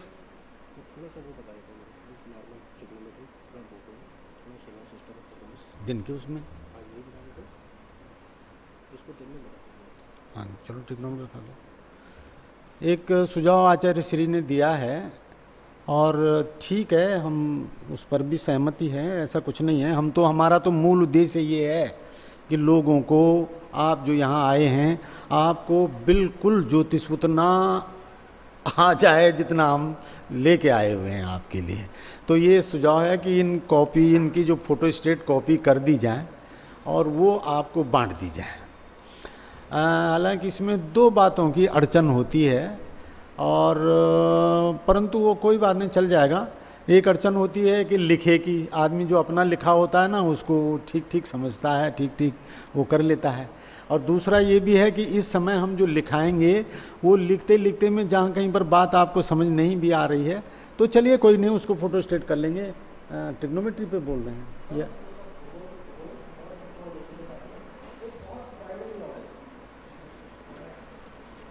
नहीं? तो मैं ये चाह रहा, ये दिनम कर दूं ना, इसको पूरा कर देता हूं मैं, ठीक है। इसको करके उसको ट्रिग्नोमेट्री को दिन में ले आते हैं। तो देखिए, काल के दो रूप हुए, एक होता है कालानाम अंतकृतः कालः, कालो अन्य कलनात्मक। दूसरा है जो गणित किया जा सकता है, काल का दूसरा रूप। तो जो गणित किया जा सकता है उसी का विधान है पंचांग। इसमें क्या है कि काल की दो इकाई होती हैं, एक होती है स्थूल इकाई और एक होती है सूक्ष्म इकाई। काल के जो स्थूल काल है वो, उसमें जो सबसे छोटी इकाई है वो होता है प्राण, और जो सूक्ष्म काल है उसका सबसे छोटा रूप होता है त्रुटि। अब हमारे वैदिक ज्योतिष की देखिए, ये भी एक बहुत बड़ी बात है कि हमारी जो त्रुटि है ये इकाई दाई सैकड़ा हजार 10,000 लाख 10 लाख 32,04,000 वहां भाग होता है सेकंड का। अब आप सोच लीजिए कि कितना डीपर वो किया है ऋषियों ने। एक सेकंड का 32,40,000वां भाग होता है एक त्रुटि, और 60 त्रुटियों की होती है एक रेणु, और 60 रेणु का होता है एक लव, और 60 लव का होता है एक लीक्षक, और 60 लीक्षक का होता है एक प्राण। वो एक प्राण आपका 4 सेकंड का होता है, और इसी के आधार पर जो घटी पल होते हैं 3600 पल होते हैं एक दिन में। इन 3600 पलों में 4 से गुणा करोगे एक प्राण को, एक श्वासो श्वासांतरवर्ती काल श्वास प्राण। आदमी स्वस्थ पुरुष जो एक सांस लेता है उस सांस का आना और जाना ये एक प्राण कहलाता है। तो ये प्राण 4 सेकंड का होता है। इस तरह से एक स्वस्थ आदमी एक 24 घंटे में 21,600 सांसें लेता है, और सूर्य को एक बिंदु से ठीक दूसरे बिंदु पर वहीं आने में भी 21,600 आंसू ही लगते हैं, प्राण ही लगते हैं। आपने सुना होगा यद पिंडे तद ब्रह्मांडे, ब्रह्मांड की जो प्रक्रिया है, जो विज्ञान ब्रह्मांड के अंदर काम करता है वही विज्ञान पिंड के अंदर भी काम करता है। तो उसका एक रूप है ये 21,600 सांस, और सूर्य की परिक्रमा जो पृथ्वी परिक्रमा पथ है इसके भी 21,600 असु असु असु असु असु असु कालात्मक इकाई असु है और वो प्राण है असु। ये लग्न की गिनती जब हम तीसरे चौथे दिन आपको लग्न गिनती करेंगे ना बताएंगे, और मैं गौरव होगा मुझे इस बात पर कि आप सब लोगों को लग्न गिनती करना आ जाए। आपको एक चैलेंज बता रहा हूं, भारतवर्ष में आज की तारीख में जितने भी ज्योतिषी हैं, चैलेंज के साथ मेरे नाम से दे दो जिसको देना है। भारत में जितने भी ज्योतिषी हैं आज की तारीख में, इनमें से 2% लोग भी ऐसे नहीं हैं जो लग्न को गणित करना जान सके। ये सब ऐसे हवा में ज्योतिषी हैं। ये जो आशु की प्रक्रिया है लग्न गणित की शास्त्रीय प्रक्रिया, 2% ज्योतिषियों को भी इसकी जानकारी नहीं है। और मैं चाहता हूं कि यहां पर आप 150 लोग आए हैं, 150 लोगों को ये जानकारी हो जाए। मेरी योजना, मेरी कल्पना कितनी बड़ी है, और ये आपको तो जो दिन रात्रि होती है, अहोरात्र, अह दिन और रात्रि, अहश्च रात्रिश्च इति अहोरात्रम, दिन और रात का जो समय है इसके भी 21,600 असु होते हैं, 21,600 असु। तो ये हुई सूक्ष्म काल की इकाई। लेकिन ये सूक्ष्म काल आज के मनुष्य के व्यवहारिक जीवन में आता नहीं। सूक्ष्म काल की सबसे छोटी इकाई त्रुटि होती है और सबसे बड़ी इकाई प्राण होती है। ये प्राण ही थोड़ा गिनती में आता है, बाकी जो रेणु लीक्षक वीक्षक हैं ये सब कुछ गिनती में नहीं लाता आज आदमी इनको। आगे चल करके संभावना है, लेकिन वो आपको बहुत अलग वैज्ञानिक बात है। ये बहुत बड़ा, एक बहुत बड़ी क्रांति का वो विषय है। ये आगे चल करके आदमी को फिर से जरूरत पड़ने वाली है इनकी त्रुटि की। और विश्व इतना समय में इतना सीमित हो रहा है कि अब उसे लग रहा है कि 1 सेकंड में हम कोई काम कर सकते हैं। 1 सेकंड में करने में तो बहुत देरी हो जाएगी, अब ऐसा उपाय ढूंढो कि काम सेकंड से भी पहले हो जाए। तो अब आने वाला जो विश्व है, अभी जो नई अनुसंधान है, वो आने वाला विश्व ऐसा है कि वो ये सोच रहा है कि आप 24 घंटे को तो 25 घंटे कर नहीं सकते, लेकिन ऐसा काम कर लो कि 1 सेकंड में आप कितना गुना काम कर सकते हो। तो दिन की लंबाई बढ़ जाएगी। जो व्यवहारिक काल है आज, उसका नाम है प्राण, और प्राण का जो विस्तृत स्वरूप है यह है ब्रह्मकाल। यह क्या है? ब्रह्मकाल। एक प्राण 4 सेकंड का, 6 प्राणों का एक पल। लिख लीजिए चाहें तो, वैसे तो खैर आपको फोटोस्टेट दिए जा रहे हैं। 6 प्राण का एक पल, 60 पल की एक घटी, और 60 घटी का एक दिन रात। 60 घटी, घटी को नाड़ी भी बोलते हैं। पता मैं ऐसा क्यों बोल रहा हूं आपको ये शब्द? मुझे मेरी वो है कि आपको शब्दों का पूरा परिचय हो जाए। ऐसा नहीं कि आपने कहीं घटी, कितने घटी का दिन रात होता है, तो आपको बोला 60 घटी का, आपको किसी वही मिला, आपको पंडित जी मिल गए, आपको उन्हें बोला अच्छा बता, ज्योतिष जानता है, बता कितनी नाड़ी होती है? नहीं पंडित जी नाड़ी तो पता ही नहीं, मैंने सुना ही नहीं। ऐसा नहीं होना चाहिए, ऐसा नहीं होना चाहिए। नाड़ी माने घटी, 60 नाड़ी का एक दिन रात, 60 घटी का एक दिन रात, 24 मिनट की एक घटी, 2.5 घंटे की 2.5 घटी का 1 घंटा, 2.5 मिनट का एक पल, और 2.5 विपल का 1 सेकंड। अब इससे भी आप समझ गए हैं कि हमारी जो न्यूनतम इकाई है 1 सेकंड से भी नीचे है, 2.5 विपल का 1 सेकंड। तो जो ब्रह्मा की आयु है ये इसकी महत्तम इकाई है, और इसकी गणना होती है। ब्रह्मा का एक दिन, एक युग होता है 4,32,000 वर्ष का। सबसे छोटा युग जो है वो 4,32,000 वर्ष का है, कलयुग।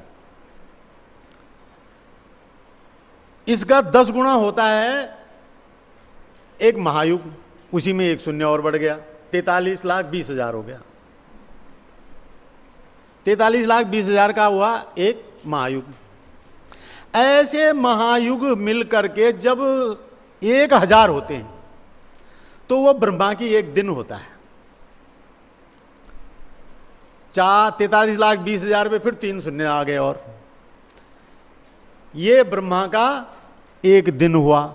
और इतने की ही ब्रह्मा की एक रात्रि हुई, तो 43,4,32,000,000 गुणा गया 2, और फिर गुणा 2 का हो गया, दिन रात पूरा हो गया ना। अहस्य रात्रिश्च अहोरात्रम, ये ब्रह्मा का अहोरात्र हो गया।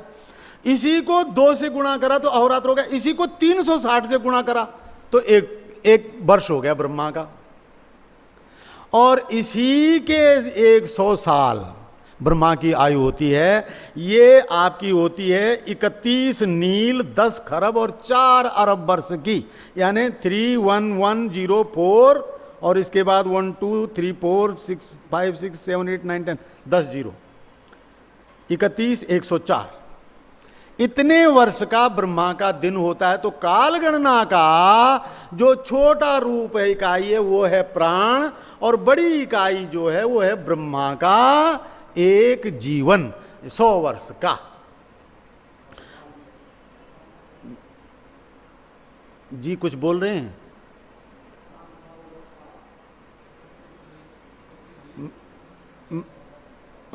अच्छा, इसके बाद जो है, अब आइए दिन। दिन का तात्पर्य होता है व्यवहारे वयम ब्रह्म यदा सूर्य दृश्यते तदा दिवसः अदृश्यता एव रात्रि।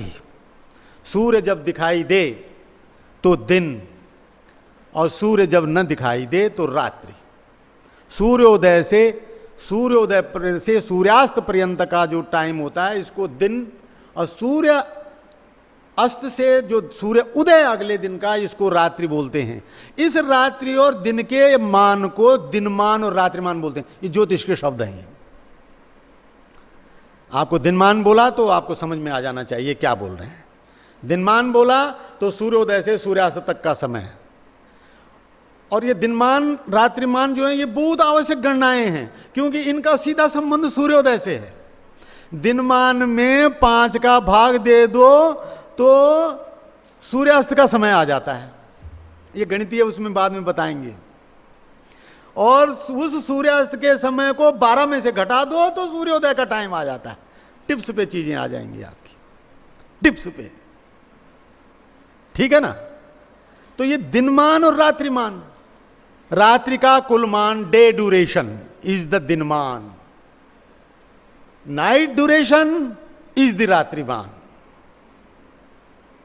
अब जो दिन होते हैं ये होते हैं 4 दिन। कितने होते हैं? 4। सावन दिन, सौर दिन, नक्षत्र दिन और चांद्र दिन। सावन दिन, सौर दिन, नक्षत्र दिन और चांद्र दिन। सूर्योदय से लेकर के अगले सूर्योदय की पूर्व बेला तक, सूर्योदय होने तक जो दिन होता है इसको सावन दिन बोलते हैं। इसको क्या बोलते हैं? सावन दिन। बहुत सुंदर, अच्छी अभिरुचि ले रहे हैं आप लोग, मुझे बहुत खुशी हो रही है। ये विषय ही ऐसा है। अभी तो जब आपको आगे उसमें ले चलेंगे तो आपको गणित में बहुत अच्छा लगेगा। सौर दिन। अब सौर दिन के बारे में थोड़ा समझना है कि सूर्य जहां से चला 365 दिन 5 घंटे 48 मिनट 25 सेकंड में वहीं पहुंच गया। ये हुआ सौर वर्ष। तो दिनों की बात छोड़ दीजिए फिलहाल आप। 360 अंश पूरा करने में ये हो गया सौर वर्ष। इस 360 का जो एक अंश है, सूर्य जितना एक दिन, एक अंश में जितना टाइम लेता है उसका नाम है सौर दिन। एक अंश सूर्य जितना चल पाता है जितने समय में, वो एक सौर दिन कहलाता है। तो सावन दिन, सौर दिन। अब आइए नक्षत्र दिन। जैसे सूर्य उदय होता है ना और सूर्य अस्त हो जाता है, ऐसे ही नक्षत्र का उदय होता है। नक्षत्र 28 होते हैं। आपने आज तक 27 सुने होंगे, कुछ लोगों ने तो सुने ही भी नहीं होंगे ना, लेकिन जिनको मालूम भी है तो उनको 27 मालूम है, क्योंकि सारे भारतीय ज्योतिष में 27 नक्षत्र हैं। उनको राशियों का गणित बिठाना था। 28 का भाग 360 में जाता नहीं, इसलिए उन्होंने कहा एक को छोड़ दो और 27 का ही भाग दो, और सारे नक्षत्रों को बराबर मान करके उस पर हम अलग से आएंगे बाद में, आपको प्रमाण भी दिखाएंगे। हम उसका प्रमाण भी लाए हैं कि 27 नक्षत्र जो है वो क्यों कैसे बनाए गए, उसका प्रमाण भी लाए हैं हम अपने साथ। तो नक्षत्र दिन होता है जहां से नक्षत्र उदय हुआ और फिर अगले टाइम को फिर जब उदय हुआ, उदयाद उदयम, उदयाद उदयम जो समय होता है इसको नक्षत्र दिन बोलते हैं। ये भारतीय ज्योतिष के 4 दिन हैं, नक्षत्र दिन, और उसके बाद है चांद्र दिन। चांद्र दिन को थोड़ा ब्लैक बोर्ड पे भी आप देखते रहेंगे, ये भी समझाएंगे आपको। सूर्य और चंद्रमा के बीच का जो अंतर है वो चांद्र दिन कहलाता है। पर उस अंतर की एक विशेषता है, सूर्य से 12 अंश जब दूर चला जाता है चंद्रमा, तो एक तिथि हो जाती है। क्या हो जाती है? सूर्य से 12 अंश चलने में एक तिथि हो जाती है। इस तिथि को चांद्र दिन बोलते हैं।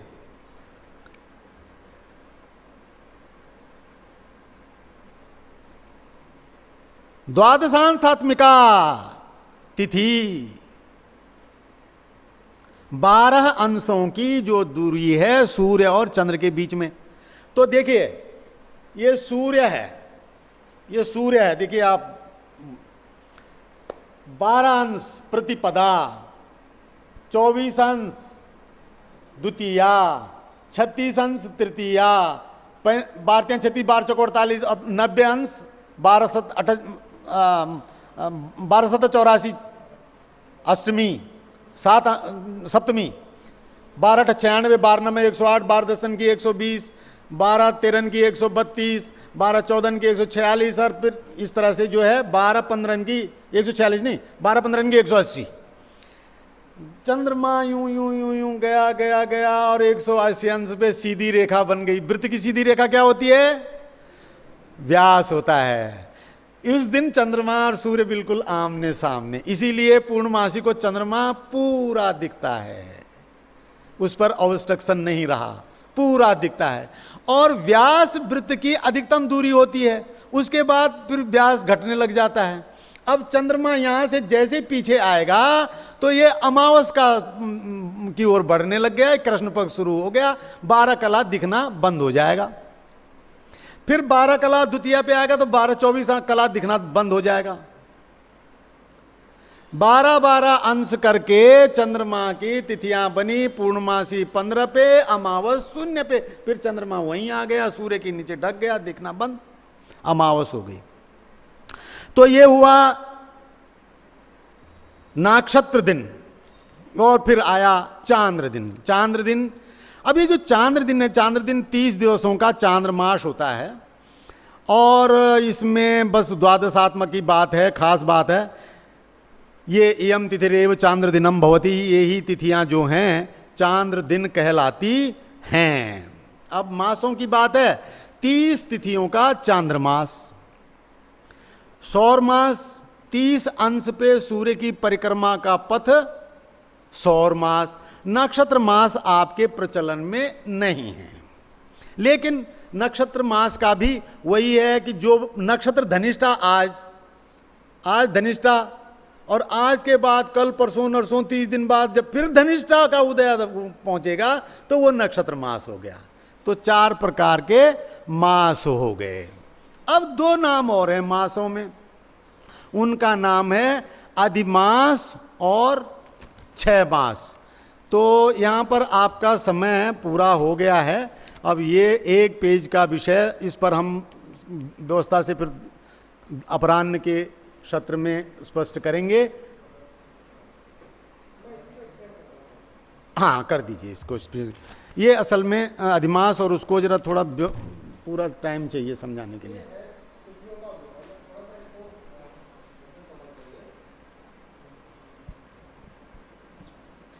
इसको थोड़ा सा ऐसे समझ लेंगे। ये इसमें मैंने चित्र में सूर्य दिखाया है, ये पृथ्वी दिखाई है, और ये चंद्रमा जो है सूर्य और पृथ्वी की परिक्रमा करता हुआ चंद्रमा दिखाया है। चंद्रमा की विभिन्न स्थितियां हैं। जिस समय चंद्रमा सूर्य और पृथ्वी के ठीक बीच में होता है, यानी सूर्य और चंद्रमा जो हैं एक ही स्थान पर होते हैं, उस समय चंद्रमा के प्रकाश में हमें सूर्य के प्रकाश में चंद्रमा दिखाई नहीं देता। इसको कहते हैं अमावस्या की तिथि। परिक्रमा करता हुआ जब चंद्रमा आगे बढ़ता है, तो जब चंद्रमा की इस और इस स्थिति के बीच का अंतर 12 अंश का हो जाए तो इसको हम कहते हैं एक तिथि। और इस समय सूर्य के सामने पड़ने वाला चंद्रमा का जरा सा ही हिस्सा हमको दिखाई भी देता है। जैसे जैसे चंद्रमा इधर को बढ़ता चला जाता है, इसका ज्यादा ज्यादा हिस्सा दिखाई हमको देता रहता है। यहां पर चंद्रमा 12 डिग्री 24 डिग्री बढ़ते बढ़ते जब ये चंद्रमा बिल्कुल यहां पहुंच जाएगा, पृथ्वी से, चंद्रमा सूर्य से बिल्कुल दूर, उस समय यहां ये पूरा चंद्रमा हमको दिखाई देगा और ये पूर्णिमा की तिथि कहलाएगी। इधर वाला हिस्सा शुक्ल पक्ष कहलाता है। जैसे चंद्रमा सूर्य से दूर जाता है, दूर होता रहता है, चंद्रमा पूर्णता को प्राप्त करता है और पूर्णिमा के बाद यहां से फिर चंद्रमा उसी हिसाब से उसी क्रम में घटना शुरू हो जाता है। एक खास बात यह है कि ज्योतिष की, पंचांग की जितनी भी बातें हैं ये आपको आसमान में दिखाई देती हैं। चंद्रमा को देख करके आप ये बता सकते हैं कि ये शुक्ल पक्ष का चंद्रमा है कि कृष्ण पक्ष का चंद्रमा है। अगर बाईं तरफ से उजला पक्ष दिख रहा है और दायां तरफ का अंधकार में है तो समझ लीजिए ये शुक्ल पक्ष है, क्योंकि प्रकाश यूं बढ़ता जा रहा है। और अगर बाईं तरफ से काला दिख रहा है चंद्रमा और दाईं तरफ को उजला दिख रहा है तो वो समझ लीजिए वो कृष्ण पक्ष का चंद्रमा है, घटती कला का चंद्रमा। कैसे करके समझते हैं इसको कि जब सूर्य, चंद्रमा जो है सूर्य से दूर जा रहा है तो शुक्ल पक्ष में चंद्रमा का वो हिस्सा जो सूर्य की तरफ होता है हमेशा वही चमकता है। वही चमकता जो है। सूर्य से पीछे की तरफ है उस हिस्से में सूर्य का प्रकाश नहीं पहुंचता, इसलिए वो हिस्सा चमकता भी नहीं। तो जब चंद्रमा इधर की तरफ को आ रहा है, यानी सूर्य की तरफ का हिस्सा, सूर्य से दूर जा रहा है चंद्रमा हमारा, तो सूर्य का जो जो चंद्रमा का हिस्सा, बाईं तरफ वाला हिस्सा जब प्रकाशित हो रहा हो आसमान में सूर्य की तरफ वाला, तो हमें यह समझ में आता है कि यह शुक्ल पक्ष है। और जब सूर्य का चंद्रमा का पूर्व की दिशा की तरफ का हिस्सा प्रकाशित हो रहा हो, ऐसे करके समझ के देखिए, जैसे ये सूर्य है, चंद्रमा इधर है और चंद्रमा यहां से इधर को चला गया, पीछे पीछे को जा रहा है, तो सूर्य की तरफ वाला हिस्सा, सूर्य इस दिशा में चल रहा है, तो चंद्रमा का पश्चिम दिशा की तरफ वाला हिस्सा जो है वो जिस समय प्रकाशित हो रहा हो, ये हमारा चंद्रमा है। और इधर को पश्चिम दिशा है और ये पूर्व दिशा है। चंद्रमा पूर्व से उदय हुआ और पश्चिम की तरफ को जा रहा है। जब चंद्रमा का पश्चिम की दिशा की तरफ का हिस्सा चमक रहा होता है तो ये शुक्ल पक्ष की निशानी होती है। हम आसमान में देखकर ये बता सकते हैं, उसके लिए हमें पंचांग की जरूरत नहीं है। जब हम पंचांग, अनुभवी आदमी चंद्रमा को देख करके, पंचांग की बात छोड़िए, आसमान में देख के ही बता देगा आज कौन सी तिथि है। ये सिर्फ पूरे कार्यक्रम का उद्देश्य ही यही है कि पंचांग आपको इतनी अच्छी तरह से समझ में आ जाए कि कागज देख करके नहीं, बाहर निकल के आसमान में ऊपर देख करके आप ये बोलें कि हाँ इस समय ये ऋतु है, ये महीना चल रहा है, शुक्ल पक्ष है, ये तिथि है। आप आसमान में देख करके ये बता सके कि हाँ आजकल ये बृहस्पति है और ये बृहस्पति इस राशि में दिख रहा है। यही पंचांग की अल्टीमेट उपयोगिता और अल्टीमेट रिजल्ट भी यही है। इसी प्रकार जब चंद्रमा में पूर्व दिशा की तरफ का हिस्सा चमक रहा हो तो ये कृष्ण पक्ष की स्थिति होती है। तब हमें यह पता चलता है कि चंद्रमा जो है इस समय कृष्ण पक्ष में है, घटते हुए क्रम में है। ठीक इसी प्रकार जो सौर दिन और नक्षत्र दिन है, इसमें मैं थोड़ा सा आपको एक चीज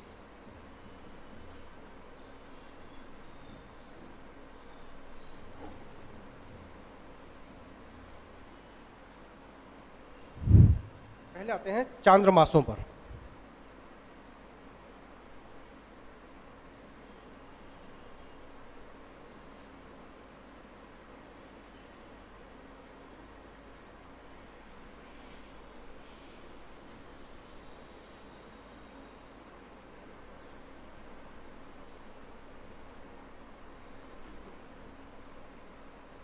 ये जो मैंने सबसे बाहर इसमें बनाया है, ये नक्षत्र मंडल जहां हमें तारे दिखाई देते हैं।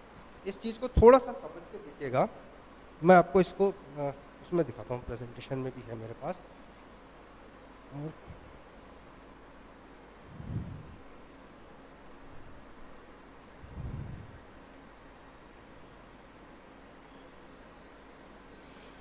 ये जितने भी चित्र हम बना के लाए हुए हैं, आप लोगों को जैसे जब भी समय मिले आप इन चित्रों को अच्छे से अवलोकन करने का कष्ट कीजिएगा। एक चित्र बाहर लगाया हुआ है और ये हम चाहते हैं कि क्योंकि इनके संज्ञान से आपकी जो खगोलीय जानकारी है इसको बहुत अच्छा बल मिलेगा। उदाहरण के लिए ये जो चित्र है, ये सामने बहुत महत्वपूर्ण चित्र है। ये सामने जो चित्र है बहुत ही महत्वपूर्ण चित्र है, इसको आप देखें भी। और एक और बात बताएं, जब समय आपका ये जो सत्र से अलग का समय है उसमें अगर आप हमें पूछना चाहें कि हमको इसे समझा दीजिए तो बेफिक्र होकर के आप हमसे पूछ भी सकते हैं, हम आपको ये समझाएंगे ये सब कैसा है क्या है। ये समझ में आपके आ जाने से कोई भी माई का लाल आपको पंचांग के बारे में गुमराह नहीं कर सकता है। होता क्या है, जब चंद्रमा पृथ्वी की परिक्रमा कर रहा होता है, थोड़ा सा इस चित्र को देखिएगा, इसमें मैंने स्पष्ट रूप से दिखाया। और ये सबसे बाहर जो बना है राशि और नक्षत्र मंडल बनाए हैं। उदाहरण के लिए मान लीजिए चंद्रमा इस समय किसी ऐसी स्थिति में है, चंद्रमा चूंकि यहां पर है तो ये पूर्णिमा की स्थिति है। चंद्रमा चूंकि सूर्य से एकदम 180 अंश पर है, ये पूर्णिमा की स्थिति है। और पृथ्वी से देखने पर जब आदमी इसको देखेगा तो चंद्रमा जो है पृथ्वी को, यहां मैंने उत्तरा फाल्गुन लिखा हुआ है, चंद्रमा ये उत्तरा फाल्गुन नक्षत्रों के आसपास कहीं इसको दिखाई दे रहा होगा।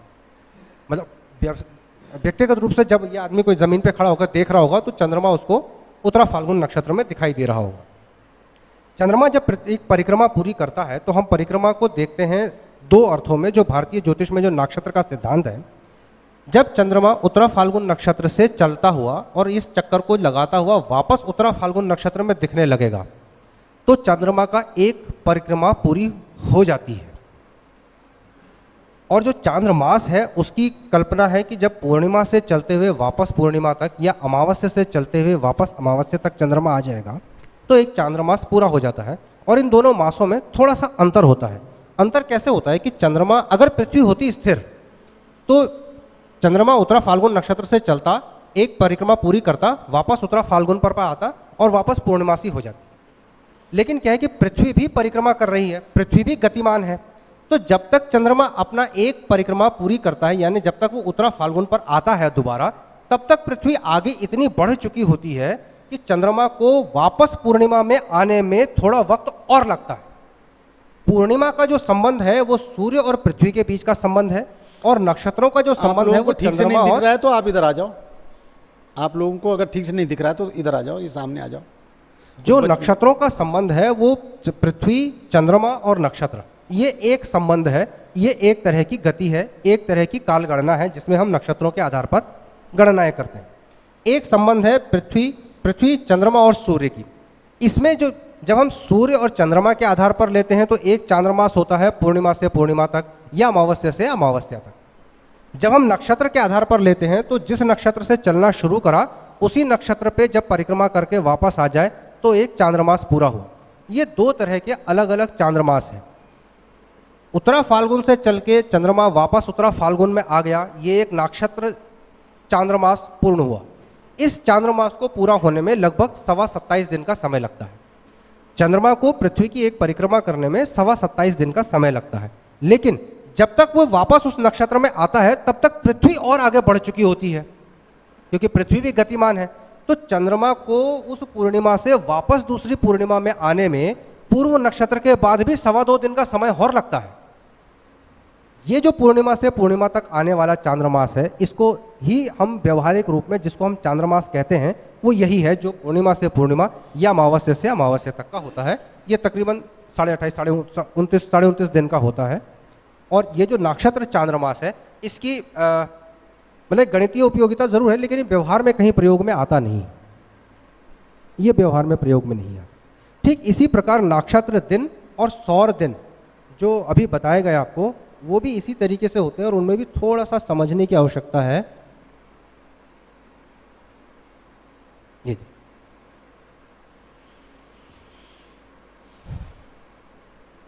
पृथ्वी पर इस स्थान पर दोपहर का समय है, सूर्य ठीक मेरे सिर के ऊपर, हमारे सिर के ऊपर।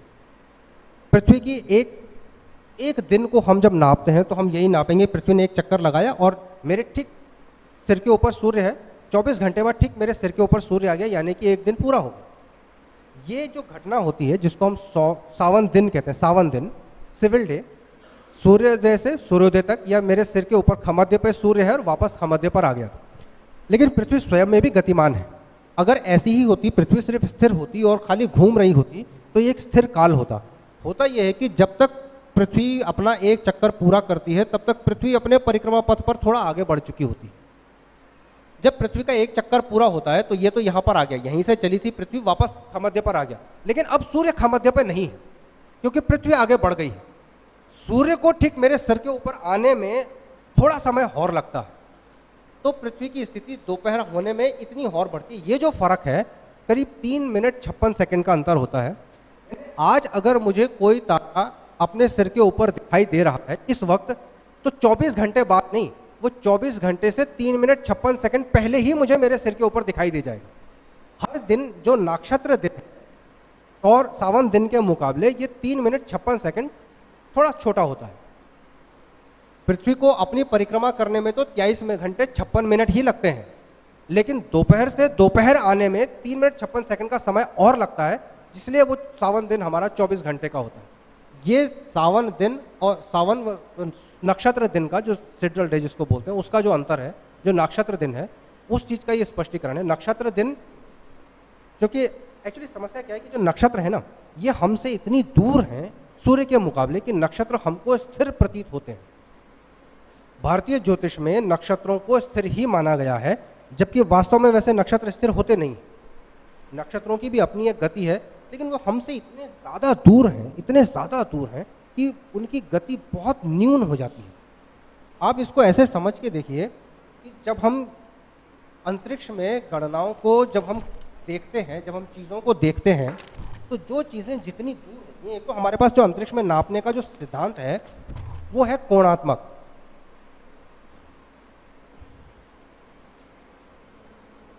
ये एक कोण है। ये कोण यहां पर भले ही सिर्फ एक अंश का कोण हो, लेकिन यहां से इतनी दूरी पर ये इतनी ऊंचाई को नापता है, जबकि यहीं से अगर मैं इसे इतनी दूर नापूं तो ये इतनी ज्यादा ऊंचाई को नापता है। नक्षत्र हमसे इतने ज्यादा दूर हैं, इतने ज्यादा दूर हैं कि उनकी ये जो कोण बनता है ये इतना छोटा बनता है, एक अंश नहीं, एक कला नहीं, एक विकला नहीं, कि हमें नक्षत्रों की गति प्रतीत ही नहीं होती।